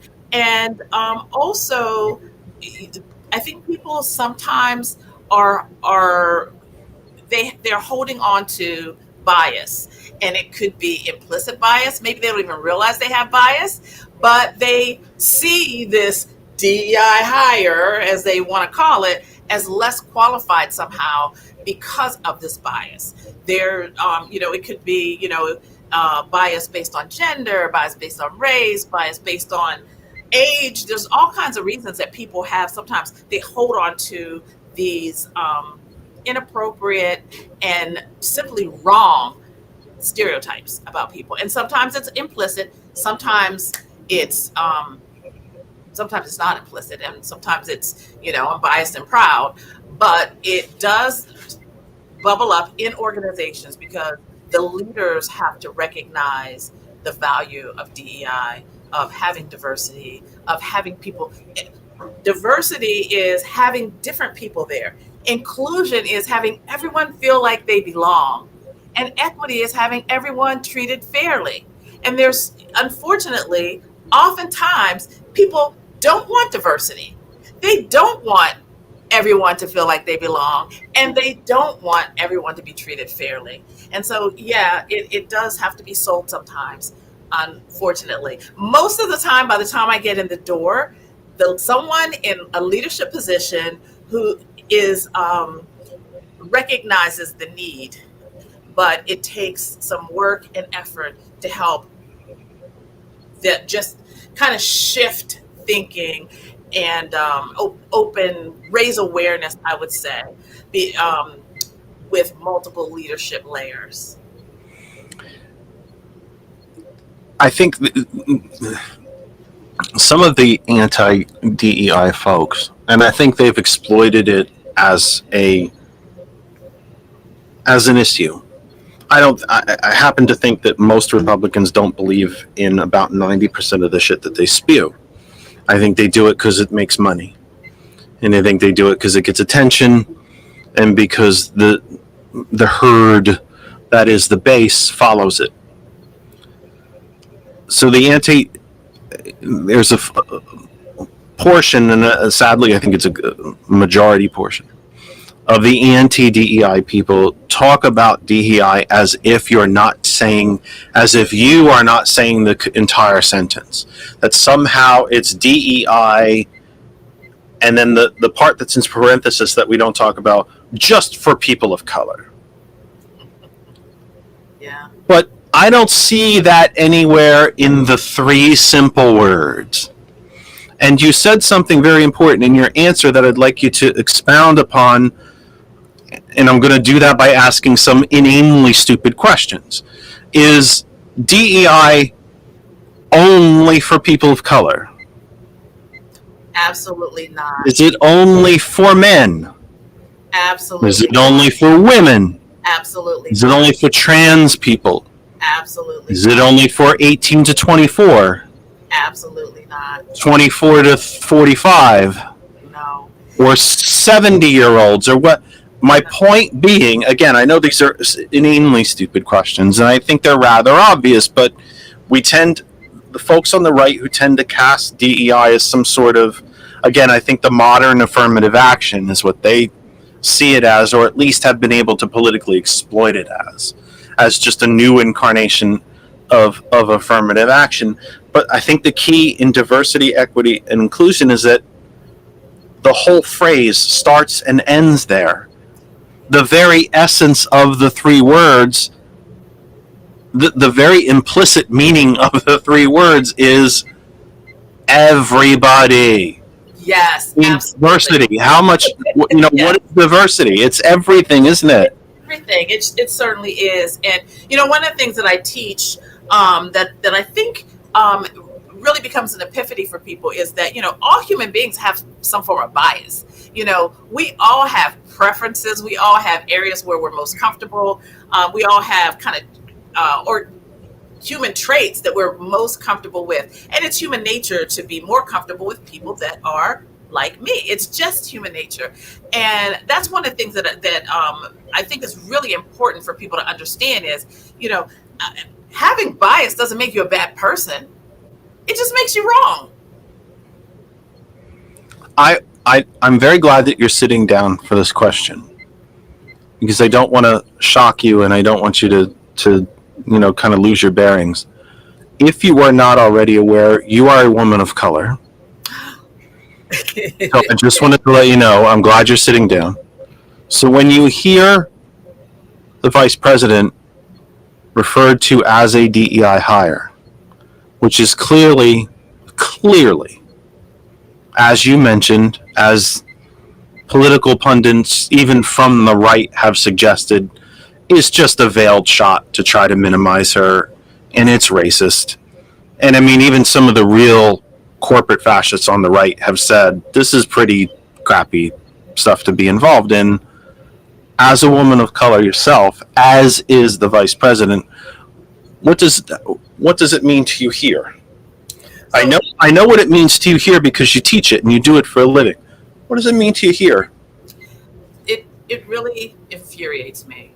It infuriates me to just ignore every accomplishment, every credential, every impact that she's made, and reduce it to this minimalization of the qualities that she brings to the table. That's infuriating. It's not uncommon. It happens a lot in the workplace, and I'm sure politically as well. But it's infuriating to assume that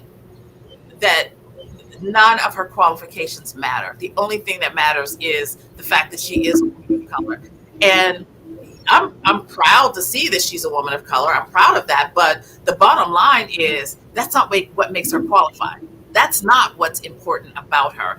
And it's infuriating to me as even as a human resources professional. I mean, come on, it's so inappropriate and so wrong.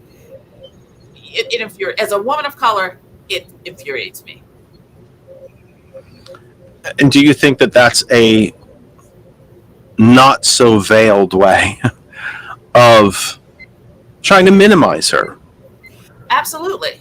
And it's also a way, it would seem to me, from a purely political point of view, to try to avoid having to take, that's not the right wording, to try to open a discussion or even debate with her head on the issues.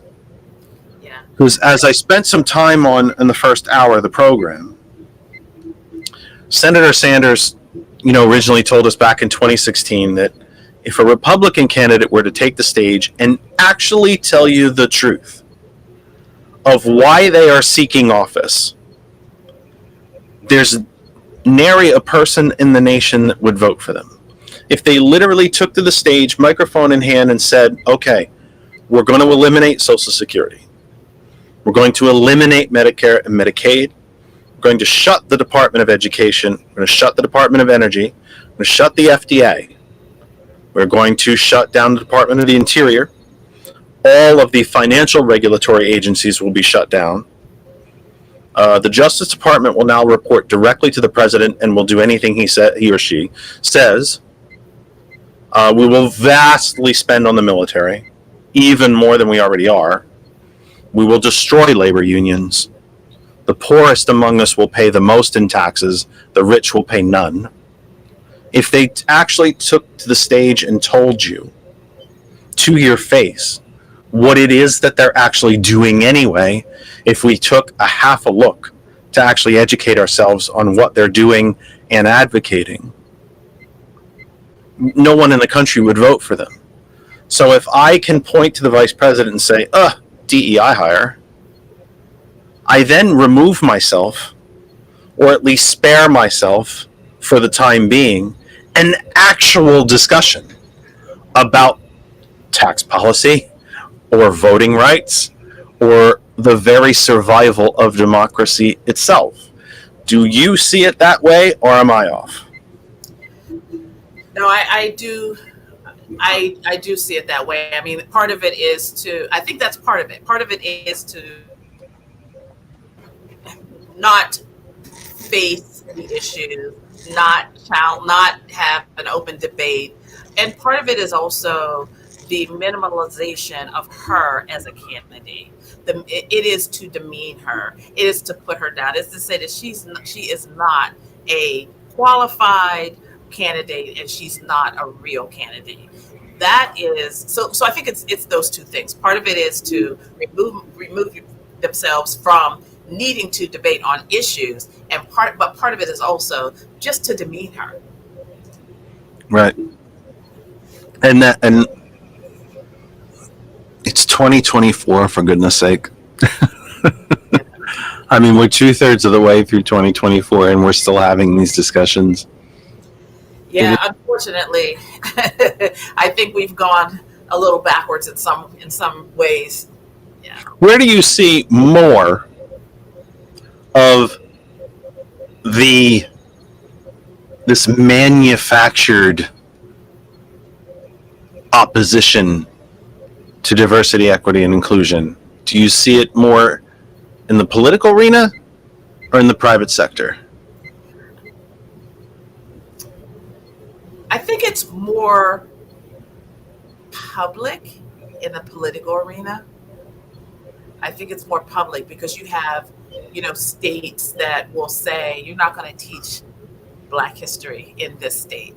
We're going to deny funding for colleges and institutions of higher learning that want to build a diverse campus. So that's I believe it's very it's just a lot more public. It's a lot more openly displayed politically. And I think that, there are some political hot buttons that are used to get people riled up and to cause division. Corporations, I think, are coming to the realization that organizations, and I just can't say this enough, but organizations that learn to leverage diversity outpace their peers. And let's face it, a lot of organizations, that's what they want. They exist to make money. They exist to build profit. And when they recognize that if you can, it drives employee engagement and high performance and results, then a lot more organizations get on board with it. But there's resistance in organizations as well, but it's a lot less public.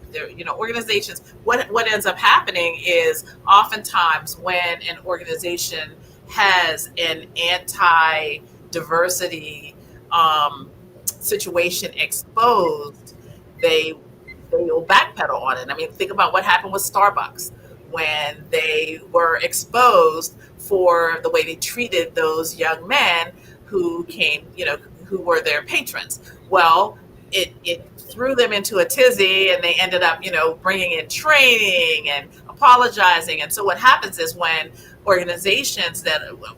corporations are, and then on the exact opposite end of it, when they came out with a cup for Christmas that some people thought was too inclusionary, they got shit for that too. So they've actually taken it, and I'm not protecting a giant corporation here, but they do seem, there's a little bit of Starbucks who seems to be get kicked in both teeth here.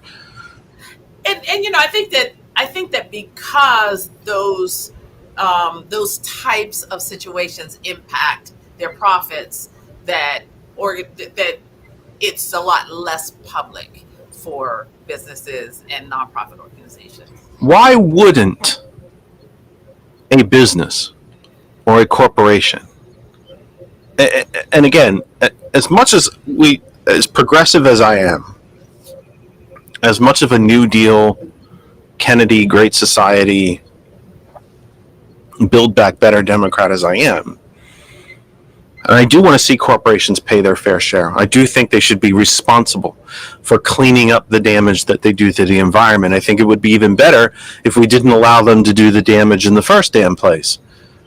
But all of that said, there's nothing inherently wrong with a person creating a business and making $1 gazillion from something that people need and or want. The great example that I use on this program all the time, most of our regular listeners will be sick to death of hearing it, Steve Jobs and Apple. He created technologies we did not even know we needed or wanted. He is the man most responsible, not solely, but most responsible for putting the technology together, two of which are sitting on my desk and the other one I'm holding in my hand, and the other tablet is downstairs. I have 4 Apple devices in this house. Wow. Of putting the technology in the hands of people so that you and I can do what we're doing here today and connect people in ways we had only thought about in science fiction. And he deserved, I mean, when after he passed away, I've always told this story in the program too. After he passed away, his family found literally in the garage, which was his first laboratory, Wow. a prototype iPhone that went back to the late 1980s, Oh my goodness. Wow. touch screen and all. Oh my goodness. So it's always been the story that I've told here, and I think I really do honestly believe that it's a very salient example. I believe Steve Jobs deserved every damn dime he earned because he genuinely brought something to society. Yes, he did. Where that line crosses is when he takes those riches and buys a government with it, or destroys a union with it, or pays a group millions of dollars to run around Georgia and purge 750,000 people off the voter rolls. That's where it crosses the line. There's nothing wrong with profit. There's nothing wrong with successful companies. They employ people. They bring us things we didn't have. They bring us things we didn't even know we wanted. I never knew I wanted a damn Krispy Kreme until I tried one. And I wanted lots of them. So there's nothing wrong with that. It's when the behavior then crosses the line. So if I'm a business, a corporation, all the way to a local barbershop. I mean, think of the smallest localist, I just made a word, localist business you can think of.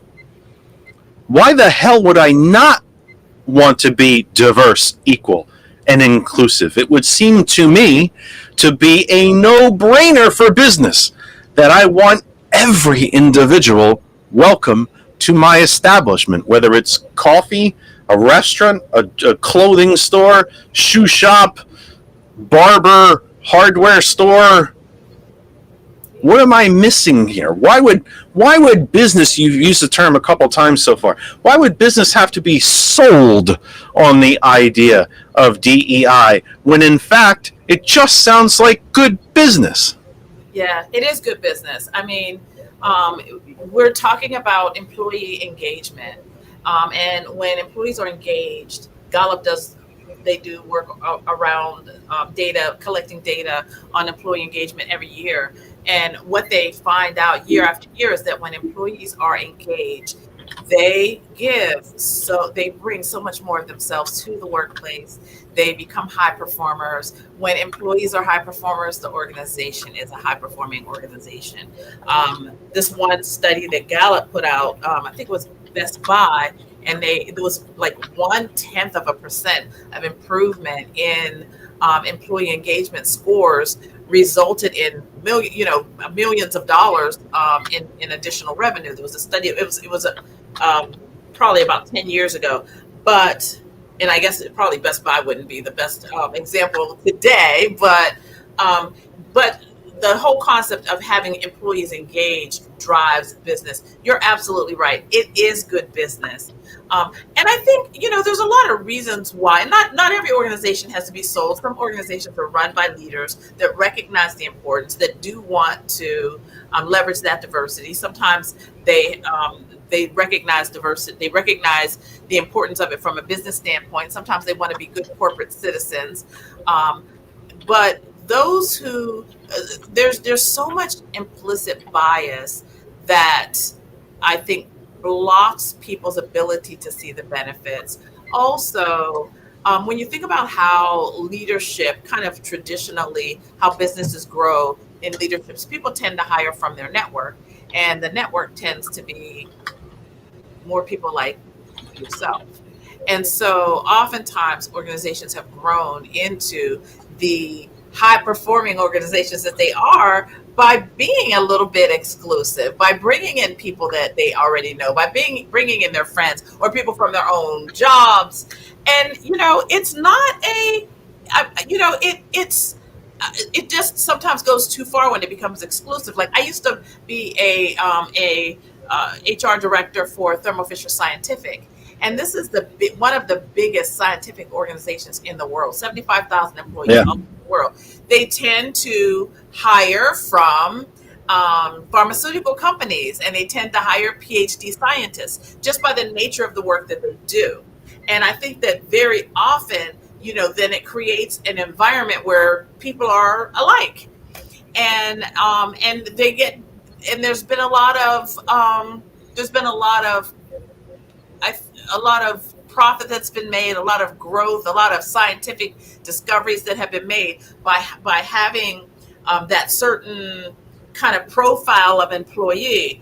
Now, what's different about Thermo Fisher is that they have internally made a lot of strides in terms of becoming more diverse, but I think their approach is not uncommon. Organizations pull from where they know where they believe that success is, and oftentimes they just don't have the network to be able to organically grow diversity. And unless there's an epiphany that it is good business, unless there's an epiphany of the leadership, it's got to happen at the top of the organization. Unless there's an epiphany that not just that it's good business, and not just that we're becoming better corporate citizens, but it also drives employee engagement. If there's not that epiphany, then it's easy to just keep doing it the way we've been doing it. So how does one sell diversity? How do you sell an idea that is by its very nature kind of a no-brainer, kind of pretty freaking obvious? Pardon my French. I think it's really helping leaders see the business benefit of it. I think that's the most important thing, because yes, it is the right thing to do. It is good corporate citizenship. It is it does make the workplace so much more vibrant and interesting and fun, and like I said, engaging. But business leaders oftentimes are really moved when they see the data that says that those who are leveraging diversity outperform their peers. I think that's one of the most important things for business leaders to recognize, that yes, it is the right thing to do. And I agree with you. I think it's obvious as well. I mean, why wouldn't you want everybody who works there to feel like they belong there, and not have people feel like, oh my goodness, I don't want to go to work, and I get a headache every morning when it's time to go to work, or I can't be my whole self at work, because people are not going to be able to perform to their optimum if they can't bring their whole selves to work. But the bottom line is, organizations that get it, they get the profit too. Then how do we explain the corporations that get it and yet still don't care? There are perhaps no more anti-trans LGBTQ corporations in the country than Hobby Lobby and Chick-fil-A. And yet, Hobby Lobby is the largest chain of its kind. Chick-fil-A is the number 2, I believe, fast food chain in the country. How do we explain the companies who might understand DEI but have pretty much blown it off, if not openly rallied against it?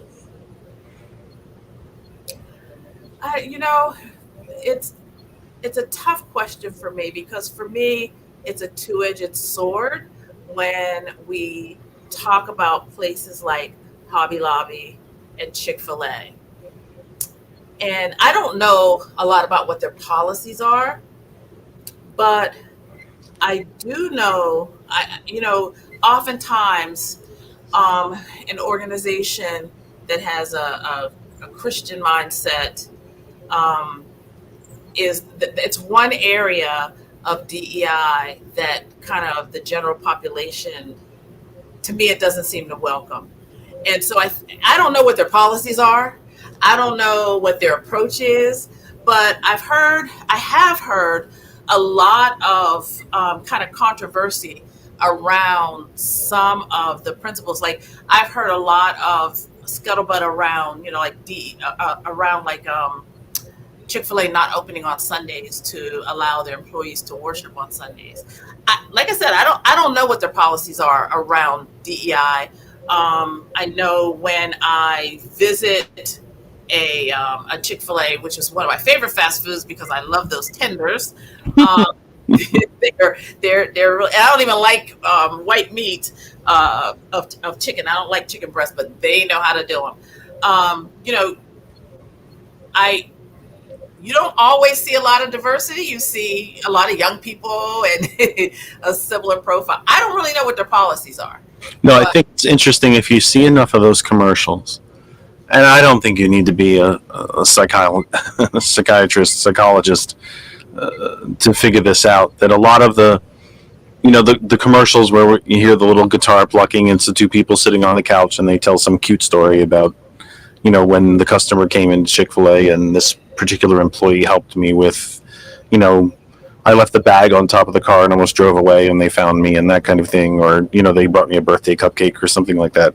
And they're very cute stories, and they're told in very fun ways. And I don't think you need to be too, I don't think you can be really accused of too much stereotyping to realize that most of the Chick-fil-A employees in those commercials are LGBTQ, and yet the company itself is extremely LGBTQ. They actually spent a lot of money in the run-up to the court decision that legalized gay marriage to try to stop gay marriage. They have spent money against marriage equality, either constitutional amendments or what's a word I'm looking for? Referenda, initiative and referenda across the country against such things, because the owner's a kind of a right-wing Christian fanatic and just doesn't think that that's, thinks that, Swedish Jesus came down, in his Hummer with an AR-15 on his back to decry LGBTQ people, which we all know obviously didn't happen, and we'll get into that in the next hour. And Hobby Lobby, of course, it is the Supreme Court's Hobby Lobby case that pretty much gave corporations and private business the right to discriminate, in addition to the Colorado bakery case where, the baker didn't want to make a cake for a gay couple, and rather than just saying, I don't want to make a cake for a gay couple, and the couple going to some other bakery, it bankrolled the Coke network, and by and large bankrolled the baker. So of course he could sue the couple to reaffirm the right that he didn't have to serve them if he didn't wish. But then of course there was implications into that about, the old lunch counters from the 60s and Rosa Parks on the bus too. But when you, not just as a pastor, and maybe not just as a woman of color, although you can't separate those things from yourself because they are who you are. But when you look at it from all of these different aspects of pastor, mother, grandmother, woman of color, businesswoman, and you see only the second female nominee in the history of the country for the highest office in the land, but also a woman of mixed race and a woman, what do you feel? Even if you don't agree with her ideologically, what does it say to you when you watch TV at night and you see that, watch sound bites of her from a rally, or you see her campaigning, or she'll actually be in Philadelphia on Tuesday? What do you see? Is it pride? Is it a little bit of, I don't want to say anger necessarily, but a little bit of like, it's about damn time? Or is it, what does it mean to you? So I don't think she really was the second woman to run for president. There have been other women. Oh, many. Shirley Chisholm for president, but she's only the second nominee. Oh, okay, the second. Okay, formal party nominee. Okay, for the Democratic Party. Yeah, many women have run for the office, but only two have been the party's nominee. So I I look at her qualifications. I look at her achievements. I look at where she has come from. The fact that she is a woman, that is awesome. The fact that she is, a woman of color, that is also awesome. It's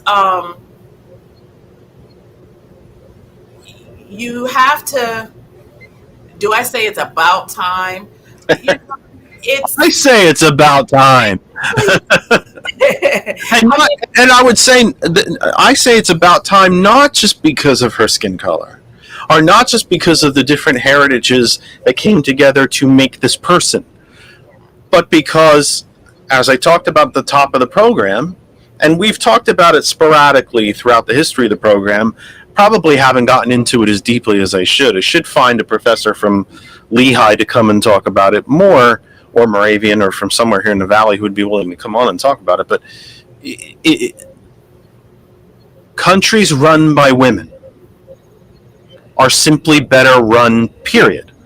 By every metric you can measure, unemployment is lower, wealth inequality is lower, lifespans are longer, educational outcomes are better, the people are just happier populations, the environment does better, infrastructure is better, the education, everything, they're more peaceful. The countries themselves are literally, from a foreign policy standpoint, more peaceful. And I would defy you to find a tougher human being than when Angela Merkel was mixing up all my terms in my brain. My brain's going faster than my mouth. I would defy you to find somebody tougher, quite literally just tougher, than Angela Merkel, the former chancellor of Germany. But the foreign policies of these nations breed more peace. Look at the way New Zealand handled the pandemic. I think they had less than 100 deaths, if I'm not mistaken, and I think they had less than 10,000 people that even came down with the disease because they reacted immediately, and they arguably overreacted, but that overreaction and compensation literally saved their population and saved their economy. And the nations run by women are simply better run. So it doesn't matter to me if the vice president is black, Indian, or is purple with yellow polka dots.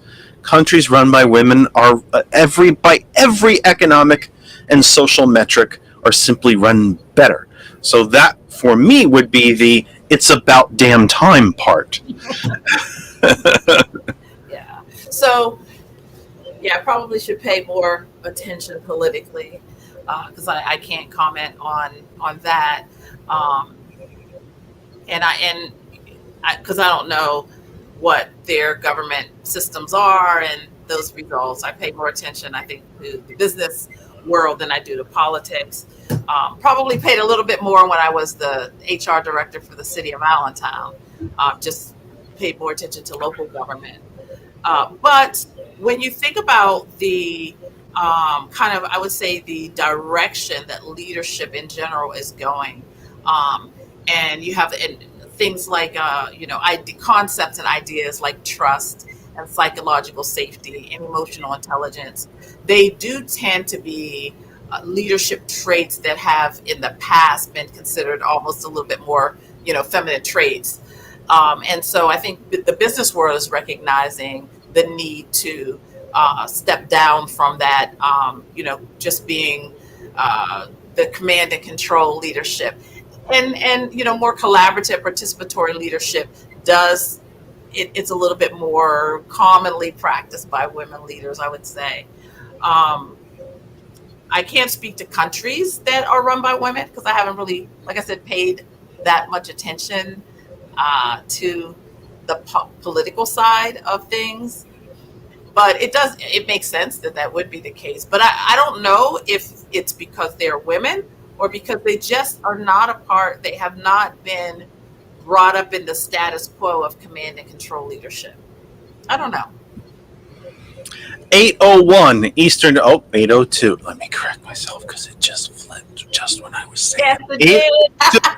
8:02 Eastern Time. We've entered our final hour for our Sunday get-together, our extended Sunday get-together here on the Kennedy Effect. It is the 4th of August, 2024. Wherever you might be across the Facebook universe, my deep thanks to every single one of you individually, to every group, both large and small, local, county, statewide, regional, national, international, radio-based, politically based, whatever it might be, that has allowed us to be a little contributing factor to your corner of the Facebook universe. Yes, I know how it goes. You sign your life away. Mr. Zuckerberg owns everything when you post it there. But tough shit, I think it's yours. You made it. So I still think it's yours. Thank you to all of you for allowing us to be a little part of your corner of the Facebook universe. We simply could not do it without you. Please stay right where you are. Continue to watch, listen, enjoy, scream at the radio if you disagree with me, cheer the radio if you agree with me. Please feel free to watch and tell me, lie to me and tell me how handsome I am in my shirt today, which has finally dried from the just ridiculous sweat I had when I was walking in, because it's 8 humidity outside. It's like walking through water. I can't even stand it. That said, thank you. If you want to come over to my personal Facebook, my name is hidden behind the blue corner. It's Jeff Kennedy. Give us a look. You can find us, and you can comment, ask questions directly to myself and to Pastor Melanie, and even to George, of course, because George has all the answers. Because when I really need an answer, I ask George, and George finds the answer. So really, he's the brains behind the operation. I don't know what I am in this operation, to be perfectly honest with you. I'm certainly not the face of it, because it's a face for radio. I'm not the brains behind it. That's George. It's not the brawn, because you don't need a hell of a lot of brawn to do radio. I don't know what my contribution is to this now that I'm really breaking this down. So I will have my personal identity crisis after 9 o'clock when we sign off. But that said, if you want to come to my personal Facebook, Jeff Kennedy, I want to hear from you. We're not here to lecture you. Please be part of the conversation. Ask your questions. Drop in your comments. Drive the conversation. We are also live on Facebook, but on the TCP Media Group, based in Lancaster County, 50,000 plus followers, and it remains a very vital part of news and information in the Lancaster area. We are live, the audio on 2 global internet radio stations. One of the founders and originators, of course, Hot 101.net. If you don't know how to listen to Hot 101.net, you haven't been listening to me, because I tell you multiple times per program. Just go to our website, www.hot101.net. It opens and you're listening. No credit card, no login, no firstborn, no fingerprint, no retina scan. Don't have to donate blood. If you would like to give me your credit card information, I'm thrilled to have it. I'm kidding. I don't want it. It's yours. But you don't need any of that to listen. Just go to the website. It opens and you're listening. If you don't want to go to the website, you don't have to. You can use our apps. Apple App Store, Google Play Store for Android, and the TuneIn Radio app. Go up to the search bar and type in hot101.net and you are listening. The TuneIn Radio app works on every type of device that I am aware of. So if you should happen to have a device that is not an Apple or an Android, go to the TuneIn Radio app. You can listen on desktops, laptops, tablets, phones, Bluetooth it to headphones, earbuds, speakers, Bluetooth it in your car. Sing along with it in your car, because nobody else is there and they can't hear you. And you always sound great in your car. Hot101.net. And of course, let's play America's favorite game show. You can tell Alexa, hey Alexa, play Hot101.net. Pastor, I did that once and I triggered somebody's Alexa, and like a dreadfully immature child, I giggled about it for about a month and a half on this program. I thought it was the coolest thing ever, and I desperately need somebody to tell me that I triggered their Alexa. I really need to hear that, because I'm a child, because I am an immature little boy, and I think it's funny. So tell me if I trigger your Alexa, please tell me. And please drop in the chat. Say hello. Tell me where you are. Our second global internet radio station, of course, is our new venture. Sergeant Mac, Thomas McCormick, the villain, and I, GCPR.live, Ghost Claw Productions Radio.live, GCPR.live. We have listeners in the United States, of course, but also an awful lot of listeners across the Western European continent, in Spain, in Romania, in Great Britain, and in Italy, and everywhere around the world that you might be listening to GCPR for the first time or for the most recent time in a series. Welcome, welcome, welcome to all of our listeners, but especially to our international listeners, because when you're not based in that particular country, when they give you a chance and they listen to you, and especially if English is not their native language, it's very, very special. So thank you to all of the international listeners around the globe, to both Hot101.net and GCPR.live. Again, kind of a mild groundbreaking thing here on the program. This week, George and I were able to figure out how to broadcast to both internet radio stations at the same time. I have more programs running on this computer, I swear to God. The back of it is so hot, I could probably cook a burger on it. And, I just might. I mean, one of these days, for some goofy radio stunt, I just might drop a burger on the back of this thing. Should be about medium well at the temperature the back of it is. I can't wait for George to get here in 2 weeks, and I'm going to run this computer for a bit before he gets here, and then I'm going to tell him, oh yeah, by the way, don't bump into the back. And then when he does, he'll probably burn himself, and he'll figure out how hot this darn thing is running. And I have a fan under me, and the thing is still running like crazy. But anyway, all of that. We may or may not take calls later in the program. Phone program continues to not really work. We should be solving that when George comes for a visit. The other thing I'm going to have to do before George gets here is actually make it so you can walk in this room. It does literally look like the back room. It looks like Best Buy's storage unit puked in here. There is wires and papers. There's so much shit in here. It's just mind-boggling. And I really need to clean up before George gets here. It's embarrassing. But anyway, all that stuff said, thank you for being here, entering our final hour. Remember, following us live on GCPR.live and on our home group Facebook page for our show. That Other Side of Information, The Villain's View, comes up immediately following us at 9 p.m. So George and I will have to watch the clock and make sure that we sign off in time for Thomas and the crew to take over from 9 p.m. Remember, tomorrow morning we're back on our regular weekday schedule. The Sound of Coffee with Sergeant Mac from 8 a.m. every day next week. We are with you Monday through Thursday next week for one quick hour. And by the way, that's probably about all you can take. Donna said, this is great. I'm sorry, Pastor, I have to put this on the screen. Donna says, clean your room. You are right. Oh my God, you're right. You're not kidding. I refuse to turn the camera around. I can't. You'll all stop listening. You'll be I'm embarrassed. And I'm sitting here.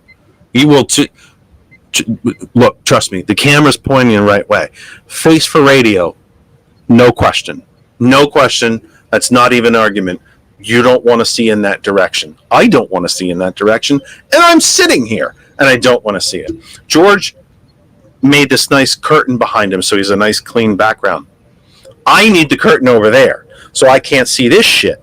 It's insane how bad this room is. But that said, thank you all for being here. Enter our final hour. Villain's View after us. Sound of Coffee tomorrow from 8 a.m. We are back with you tomorrow evening, 8 to 9 p.m. Monday through Thursday. GCPR.live, Ghost Claw Productions Radio.live. Check it out. Find out everywhere where you can listen to us and watch the video simulcast, all the social media. Find out how you can listen to the audio. And to all our foreign listeners, thank you very much. Our guest is Pastor Melanie. She is live from her exquisite hotel room in Midtown Manhattan as she prepares to work for a living tomorrow. She is very, very kind to donate her time to us tonight. Let me openly say before I forget that I know you were a little late coming in only compared to what you had planned. Yes, absolutely. I mean, it's life, right? Not a problem. It's just life. But if we miss anything, we'll find a time. You can come back, and we'll pick it up from there, and we'll continue the conversation. In the 45 minutes ish that we have left, because I do have to make sure that I get off on time so that Villains View can take over. I want to dip into the other part of your life. I shouldn't say the other part, but another part of your vast portfolio here, and that is as a pastor. How did you become a pastor? What is there any way? Maybe the better question is, and this might be a little existential, but is there any way to describe to someone what the calling is, or when you feel it, or when you hear it, or maybe you're out to dinner on a date, maybe you're sitting alone in front of the TV watching Jeopardy. I have no idea. Is it just an epiphany? Does it come to you? Do you attend church services and something extra comes to you? Is there any way to describe that? And I should mention, by the way, if there's any part of that answer that you think is entirely way too personal that you don't want to share, God knows you don't have to, but no pun intended. God knows you don't have to. No pun intended. But is there any way to describe the calling? What a very powerful question. And I don't believe I've ever been asked that before. So you're making me think here today, okay?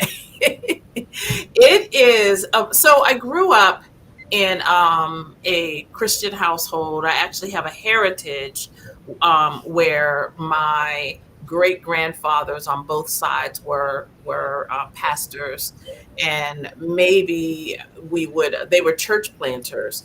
Adolphus Pugh was a pastor in Ephrata, Alabama, and was chased out by the Klan because not only did he preach the word of God, he also preached equality.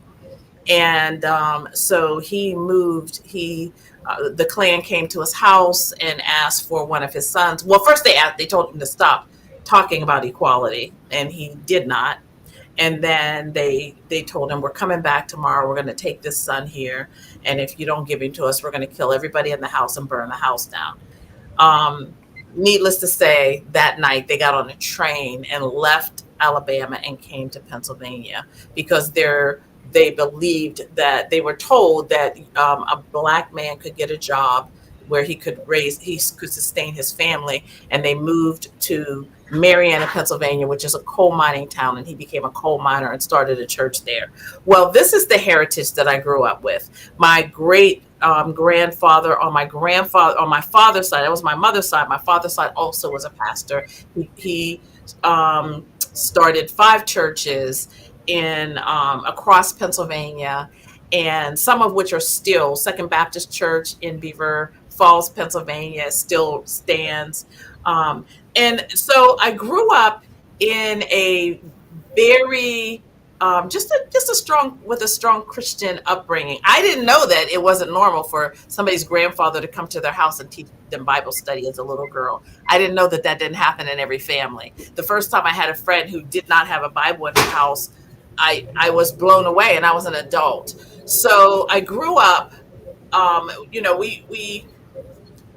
and I'm not sure when the calling happened, but I've always been someone who loved to help people. I've always been someone who wanted to talk about God, learn about God, share about God.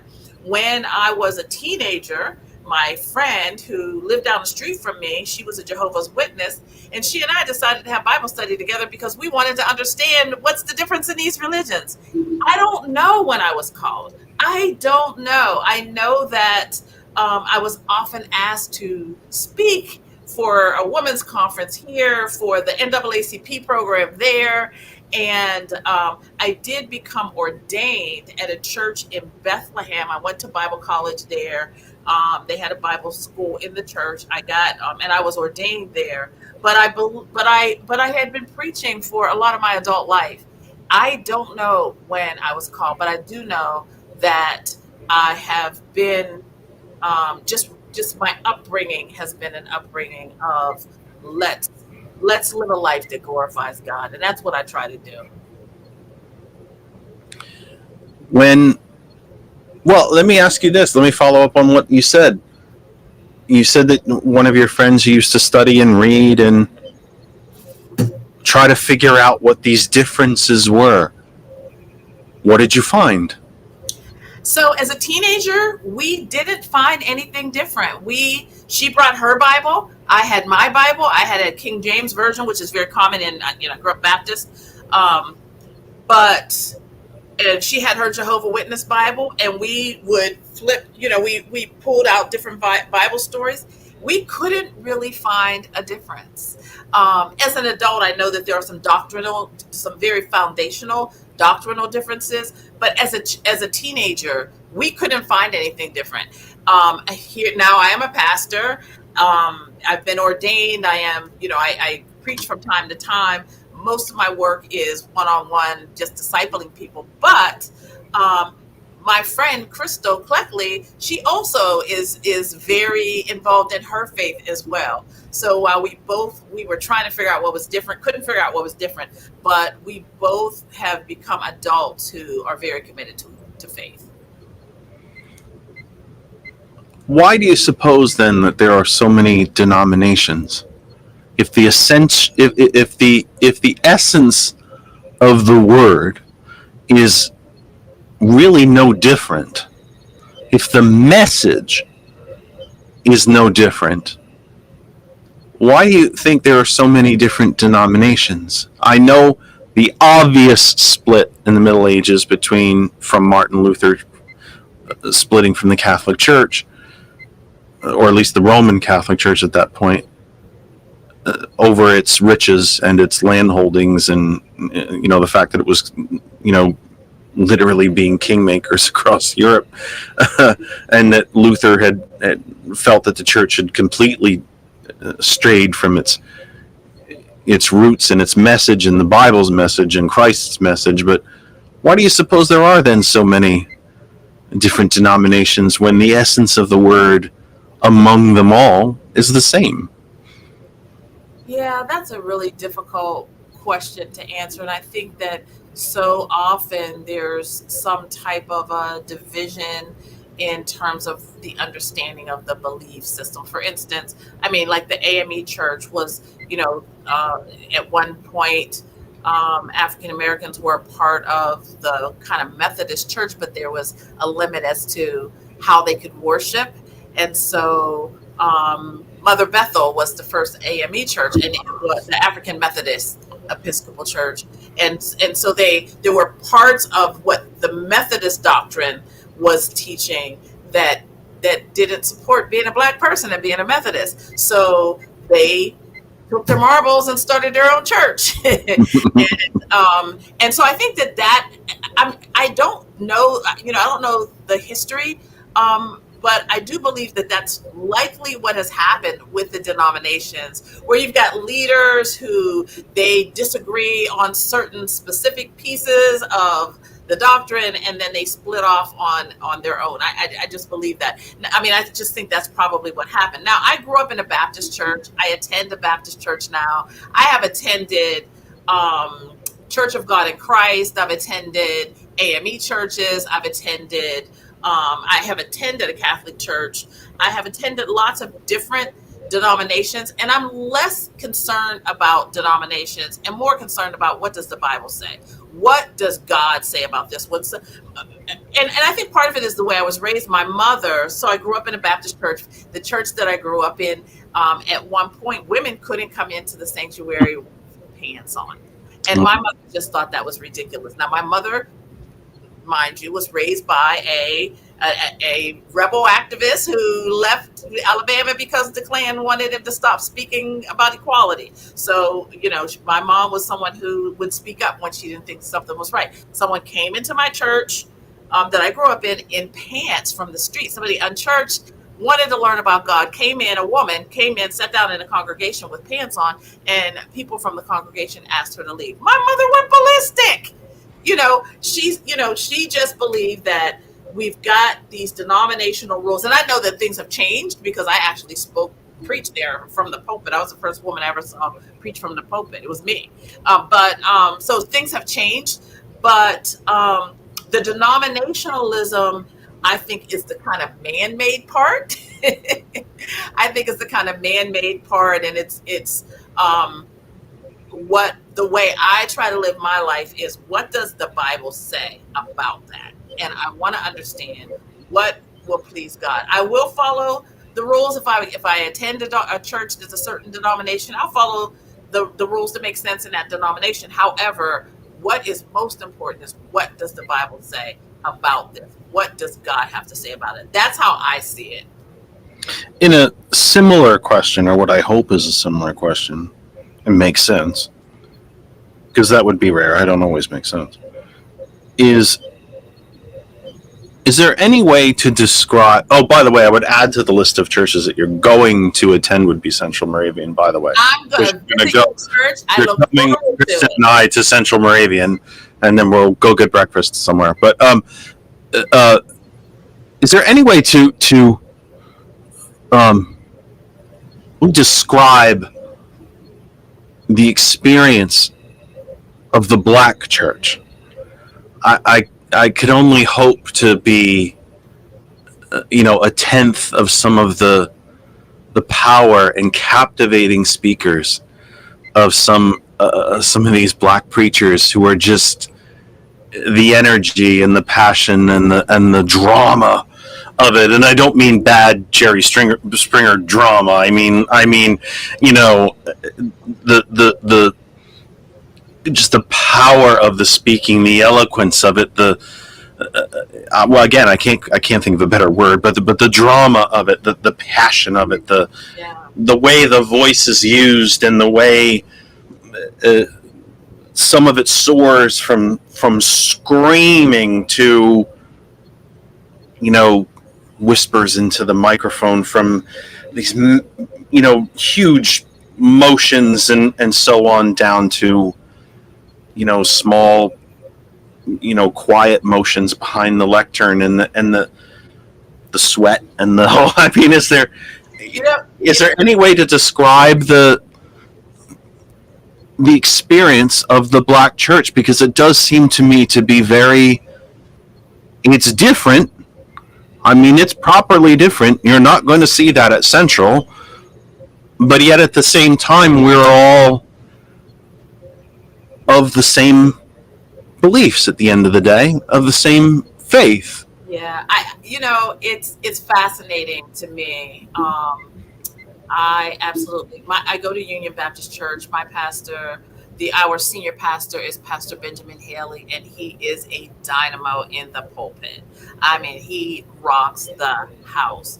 But what's most important is that he teaches the pure, unadulterated Word of God. And now I will say that there is variation. There's denominational variation. You're going to see a lot less of the kind of dynamic approach in an AME church. And I don't bring that up in any way as a complaint of it. I find I didn't take it that way. No, it's absolutely captivating, and it is. I would only wish. I love public speaking. I love it. Well, you're good at it. When I ran for office, one of the great things that I always had over my opponents is that they were genuinely intimidated by public speaking. I thrive on it. I love it. It's partly why I do this. Yeah, I'm not intimidated by radio. I'm not intimidated by the camera. If I'm speaking to a room of 20, I want it to be 200, and if it's 200, I want it to be 2,000. It doesn't bother me. It's just talking. And I do think there's an art to public speaking. We talked about that earlier today on the phone. There's an art to being a candidate, but there's such an artistry. Maybe that was the word I was searching for, and it wasn't exactly coming to me. There is an artistry with some of these Black preachers, and I'm not certainly not trying to single them out, but I think if anybody's ever seen some of the great black preachers, Dr. King among them, by the way, just the manner of speaking, the rhythmic speaking, the rhyming, the highs of the high, the loudest of the loud, down to the simplest, quietest whispers, and the crowd is on at the edge. I would say at the edge of their seat. I'll be fancy and say at the edge of the pew. And and we've seen presidents and senators and just sit in these congregations when they have been invited to speak, candidates and so on, just be enthralled with it and just, boy, I wish I could do a tenth of that. And so you've been to a lot of different churches and denominations and congregations. Is there any way, and maybe it's as difficult a question as the calling part, but is there any way to encapsulate that, to explain to people the energy of it, the difference of it, not the whole, just the whole experience of it, because it is fundamentally different. It's fully immersive. Many black churches, and I'm gonna Baptist churches specifically, holiness churches, Church of God in Christ, the worship experience is an immersive experience. And it is, we are dancing, we're worshiping before the Lord. When you read in the Bible that David danced before the Lord, he danced such that his wife even said, Michal, don't do that, that's embarrassing. But it's just a different way of expressing your love for God. And my church is a very demonstrative church. I absolutely love praise and worship, where we're up and we're raising our hands and just worshiping God with our full bodies, with voices. And, you'll hear the preacher preaching, you'll hear the congregation responding at the same time. And I think part of it, I think part of it may be cultural. I mean, because it's part of the Baptist church, and I think that there's also a lot of white Baptist churches that have a very similar kind of fiery approach as well. I absolutely love it, but I'm also comfortable in a church that is quieter. Now, it's hard for me not to put my hands up and worship. I believe that this is a posture of worship. I want to stand up on my feet. We stand up at a football game. I'm a Steelers fan. I'm going to a game for the 17th, and I know I'm going to be standing up and I'm going to be yelling my head off. But it's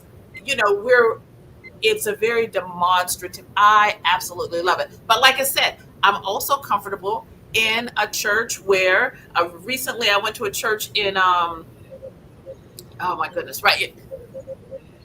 think it was Oldfield, with a friend of mine who is I think I might have been the only black person in the church, and it was a little bit different of approach. And the teacher and the preacher he was quieter. He was and he was fascinating. I was on the edge of my seat there as well. Now it's hard for me not to sit down. I got to stand on my feet. I am going to raise my hand and worship. That's how I was raised. But I think that it's in a black Baptist church. It is very cultural, and like I said, I think it has to do with partially the denomination, and is it a freer denomination that just fully immerses? I love it. But like I said, where the word of God is taught, I am comfortable. As long as it's the word of God and people aren't putting their own opinion in there and calling it God's word, then I am comfortable. I am loving to worship in the various ways that people worship. Would it be inappropriate for me to say that, in the same way that you and I talked about DEI when it comes to individuals and corporations, there is a form of DEI within the Christian faith? There are black churches, there are white churches, there are fiery, demonstrative pastors, and there are more subtle, scholarly pastors, and there's a diversity within our faith.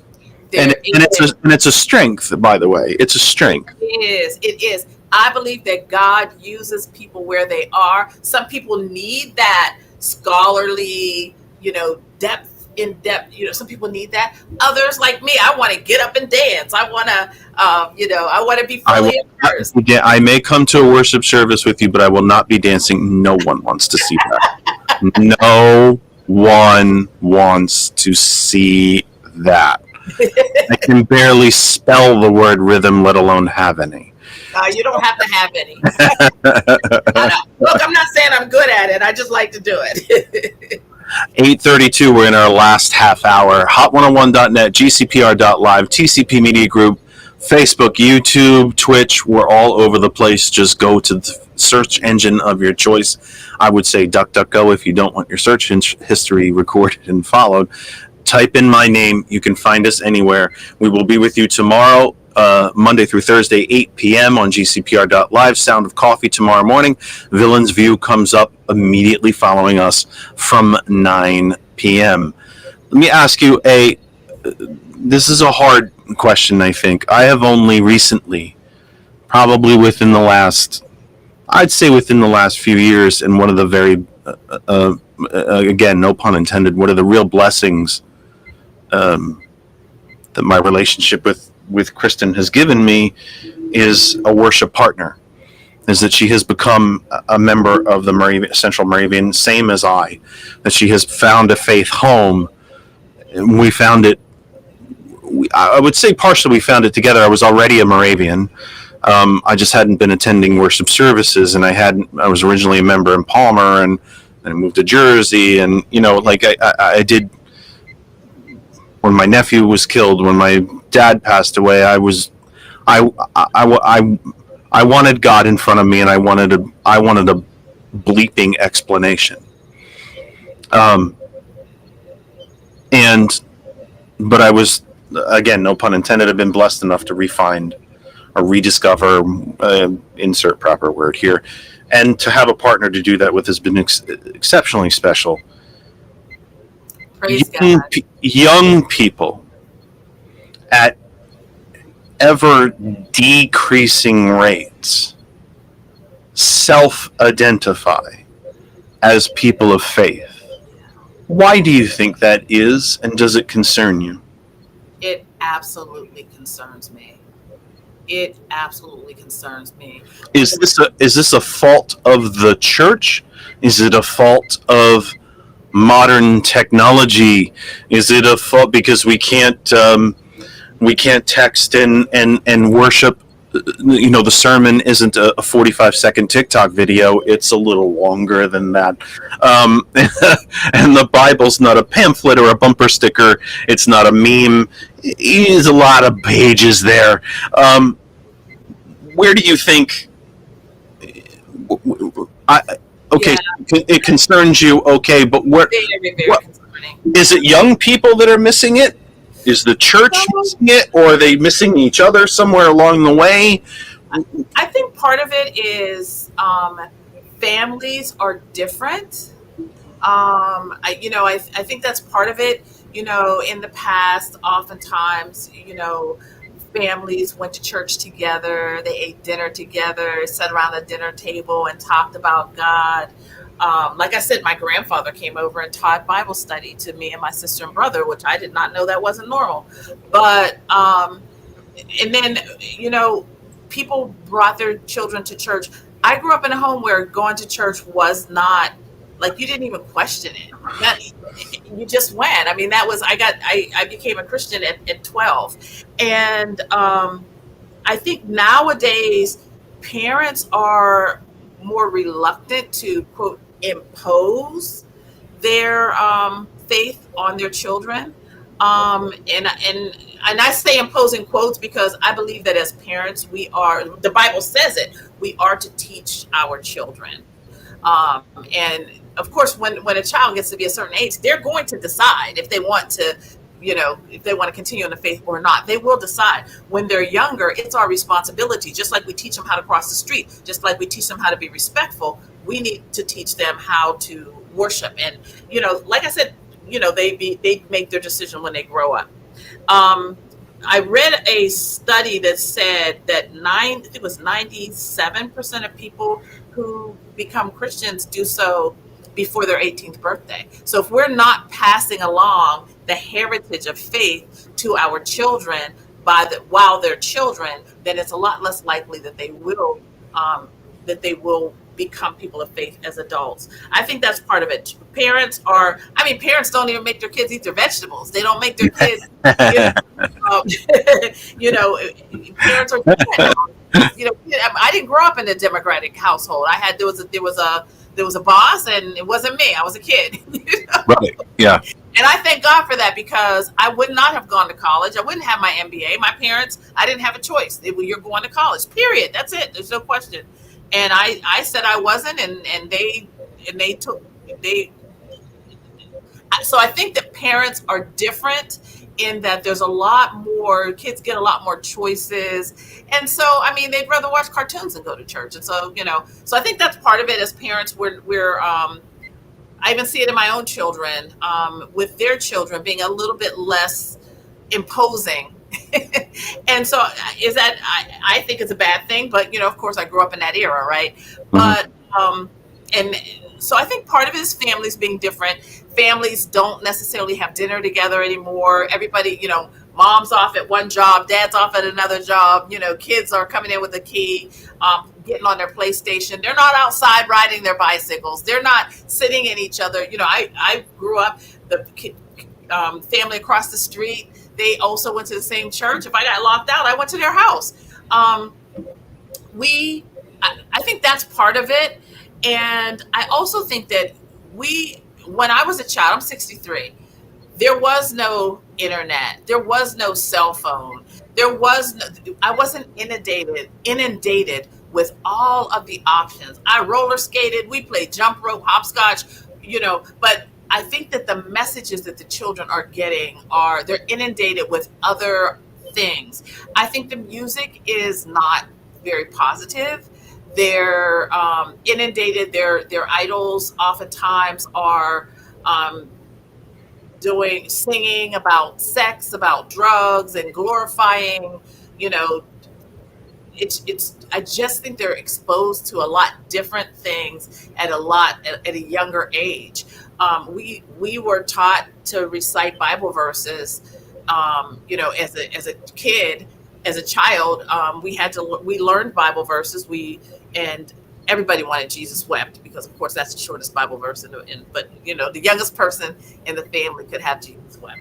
Everybody else had to learn we had to learn other Bible verses. Nowadays, kids can't quote the Bible, but they can recite every song in a rap video. Yeah. So I think that they're inundated with so much more from the media. They're on those phones, they're on those video games, and that's what they want to do. And I think it's I think it's debilitating for them spiritually. And the church is the church responding? I don't know if we are. I don't know how we are. But when we even read some of the prophecies in the Bible, some of those things are unfolding, and they do say that there will be a great falling away.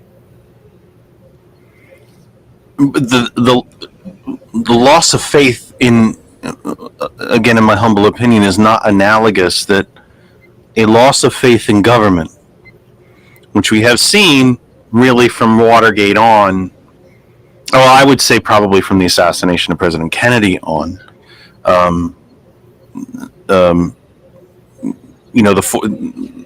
the quadruple assassinations of the 60s, we of course have not recovered from as a country. We've never dealt with them, and we've not recovered from them. If there was a way to send an entire nation to therapy, we need to go, and we've not gone, and we've not dealt with it.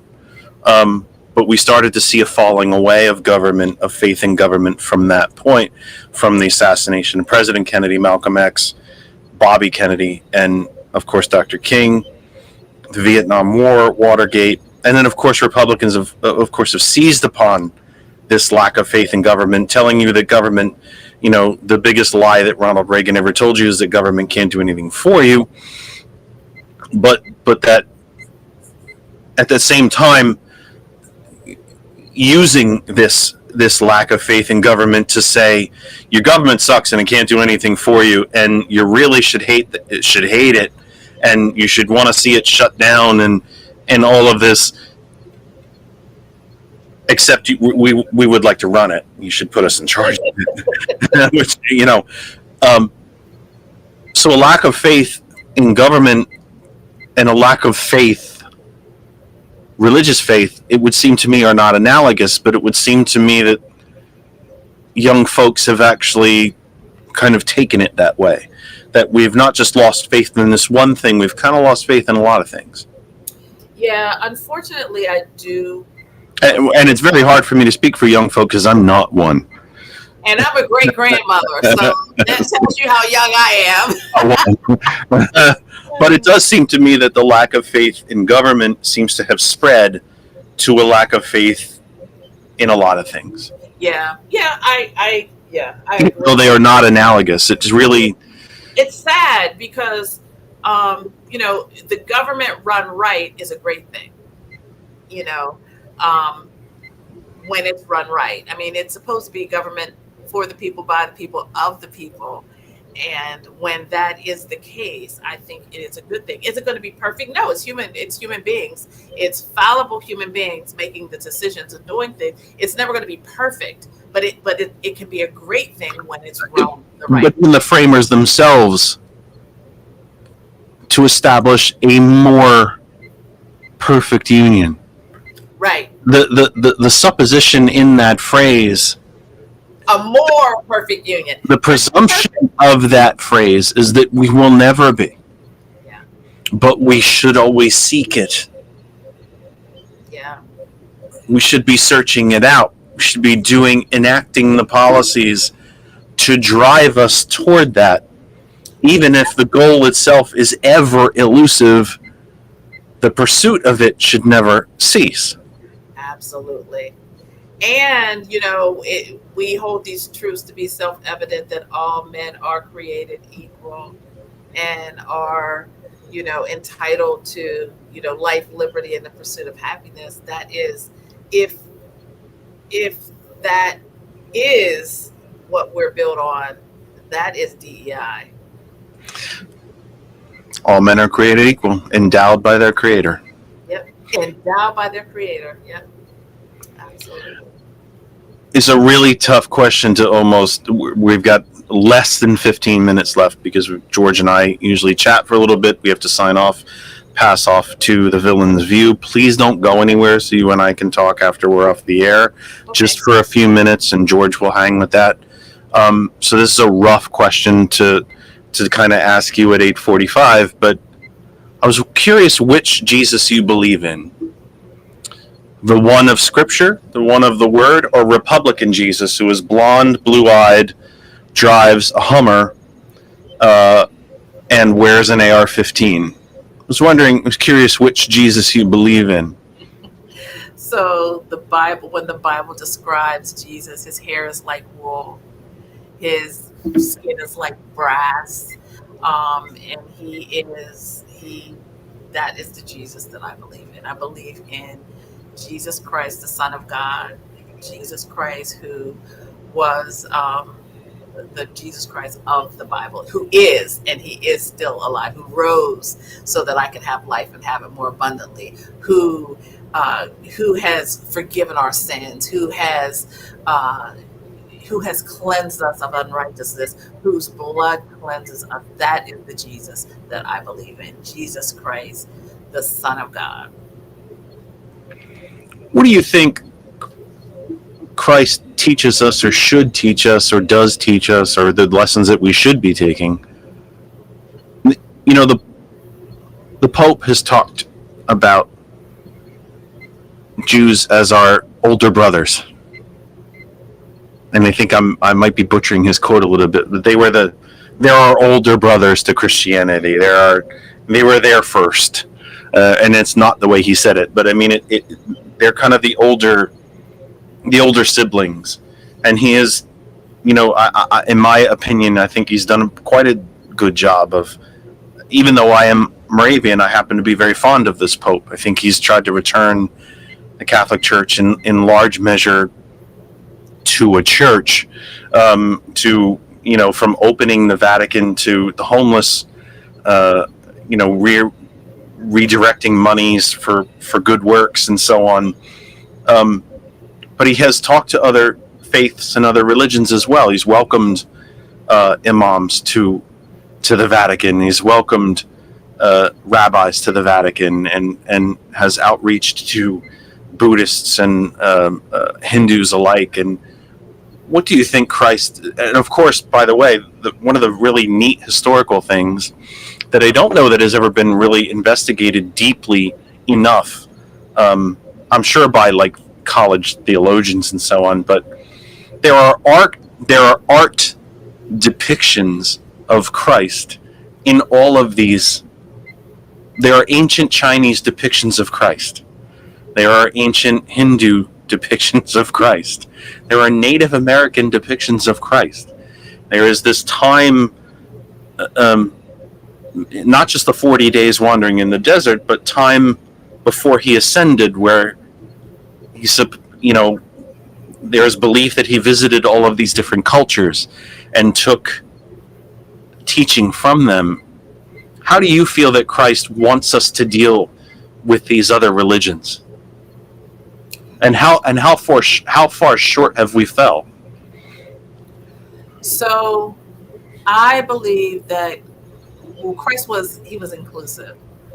And I remember once, was it Zacchaeus, who was a tax collector. He was hated. And Jesus was walking by, and Zacchaeus was up in the tree. And Jesus said, Zacchaeus, come down from there. I'm having dinner at your house tonight. And he did. And Zacchaeus was a tax collector. He was hated. He was actually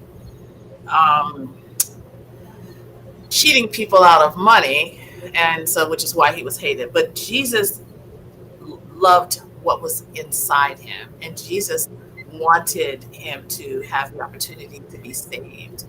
And he did repent of the wrongdoing that he was doing. But my point is, the rest of the religious people didn't think that Jesus should have anything to do with him because he wasn't a part of them. Jesus extended himself to people. The woman at the well, she was hanging out at the well, and she wasn't Jewish, and so there was a lot of kind of taboo for Jesus to even talk to her, but he did. I mean, she said, she was shocked that he talked to her because, number one, she was a woman, and in those days that man, you didn't talk to women, and then not only that he wasn't married to or related to, and then not only that, she wasn't Jewish. She was not. I can't remember what her nationality was, but she wasn't Jewish. But Jesus stood there and he talked to her and he had a conversation with her, and he loved on her. So what do I believe the teachings are about? What Christ's teaching about people who are different? The acceptance of other religions and faiths, because it seems to me that that's a corporate Christianity, prophetized Christianity, corporate Christianity, seems to have exploited those differences rather than what seems to me to be the Christian and simple observation and acceptance that these folks still love God, they still love a God, and they have extended their hands to us. I mean, I don't think you can meet any more people easier going and friendlier than a group of Hindus, by the way. And and that simply because we may see the world and we may see faith somewhat differently, that the word of love thy neighbor extends to them just as well. Yeah, we are called to love. Christ loved everyone. He loved us before we loved him. And so I do agree that we are called to love others, whether they agree with the way we see things or not. We are called to love people. Now, where I will disagree is I don't think that religion accepts Christianity, but I think that we have, I think that we have just been, there's so much division around religion, and so much kind of strife and stress. And again, it's a lot of times been politicized as well. But I do believe that we as Christians are called to love. My approach even to evangelizing is, you can't beat people over the head with your beliefs and with your Bible. You just can't do that. You love people, demonstrate the love of Christ. Christ loved people. He fed them. He died on the cross for us, rose again in 3 days. People hadn't chosen him, and he still did that for people who didn't choose him at that time. So I don't think it's appropriate to hate someone because their religion is different. I don't think it's appropriate to hate someone because anything about them is different. We as Christians, we are called to love with the love of God. Would you agree with me or disagree with me? Right? Nobody ever has to agree with me because I'm not right a lot.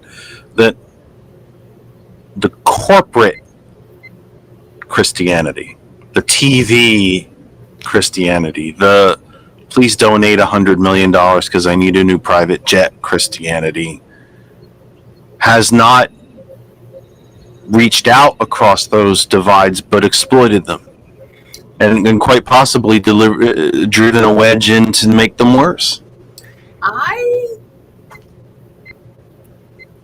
struggle with seeing that doctrine as a Christian doctrine. Maybe my phrasing is off, but my phrasing might have been poor, but I do think that that's why I call it corporate Christianity. I don't think there's anything Christian about it, but the corporate part, organized. It's sometimes, I think that people get so far away from what God's word says, with organized religion. It does happen sometimes, and unfortunately, I do think that has. If you really look at God's word and say, what does God's word say about how do we treat each other? I actually was on a panel at Sunday school today, and it was about right relationships. And in order to prepare for that, I did quite a bit of studying of what God's word says about relationships. And it's really about love. It's about demonstrating the love of God with others. And I think that applies whether that is someone who agrees with you, someone who's like you, or someone who's different in whatever way. Yeah, it would seem to me that love thy neighbor. Yes, it's pretty straightforward and relatively simple. I mean, and it's a choice. It's a choice. The flesh doesn't want to love, but we have to be obedient and deliberate. Welcome the immigrant, house the homeless, feed the hungry. Yes, and in our conversation earlier, you said you mentioned something that I think is so relevant, and that is, the Bible does say, Jesus says, that what you've done to the least of these, you've done to me. And while I wouldn't call anybody hungry, homeless least, that's how people see it. And while it's because I believe that everyone has so much value, but people do see that as the least. And, we are called to love. That's a good place to stop. We've got about 4 minutes left. Again, let me give you a quick review for the week. We will be with you on gcpr.live and all of the social media where you find us currently. Tomorrow, Monday, Tuesday, Wednesday, and Thursday. Or at least that's the plan, unless I don't get sick or get a massive migraine or something like that where I can't stare at the screen or have to work late or something like that. But we will be with you Monday through Thursday, 8 p.m. Eastern Time, easy for me to say, or not so much, 8 p.m. Eastern Time to 9 p.m. Eastern Time, a quick hour hit. It is TKE tonight, the Kennedy Effect tonight, GCPR.live, Voscast, Shoutcast, and all of social media where you can find us right now. A great shout out to our listeners around the globe. And honestly, we've seen the metrics. When I say around the globe, it's quite literally around the globe. And it is humbling and just bloody awesome, to be honest with you. As they say in the ancient Gaelic, it's bloody awesome to have listeners from Spain and Romania and Great Britain, and I think Italy was the other big country. It's fantastic. So please stay with us. GCPR.live, hot101.net. Listen to that as well. Share it. There's plenty of minutes in the day to listen to both. There really is. Maybe you need a break from heavy topics and talk radio and you just want to jam to some music. There's plenty of that at hot101.net. There's room for both things to exist, and you do have time in the day. Trust me, you do. We hope that you'll continue to be a part of both stations. Check out all the other shows at JCPR as well. The Villain's View comes up immediately after us in 2 minutes. Sound of Coffee tomorrow morning from 8 a.m. I almost said p.m. again. I don't know what I'm thinking. And we will be back with you at 8 p.m. tomorrow night. So for everyone at hot101.net, for DJ Lex, DJ Earl, and all of the DJs at hot101.net, for everybody at GCPR Live, for Thomas, Gilbert, Gambit, Brett, Ben, Pastor Best, who I'm going to introduce to Pastor Melanie at some point, for everybody at GCPR, for Lynn and George Dare, everybody that surrounds the Kennedy Effect, and of course for April Riddick, and for Kristen and Daisy the dog downstairs. I am Jeff Kennedy. We've done about all the damage we can do for 1 week. We look forward to talking to you tomorrow night, and the plan is to be with you next Sunday. It is the last day of Music Fest. Kristen and I might just take a night and party up a little bit, as much as two old folks can do. Yeah, it gets to 6 o'clock and like, oh, I'm tired. So, I mean, we might just party a little bit. But anyway, that's as much damage we can do for 1 week. Join us again tomorrow night. Sorry that we didn't get to the callers. We can continue this discussion tomorrow night, folks. Pastor won't be here, but that doesn't mean that we can't talk about it. I lost my mouse for the computer to turn off all my things. I can't do that. The Villain's View comes up immediately following us. Until then, until we talk again next, please, please, please take care of yourselves and each other. Have a great evening. The Villain's View starts right now.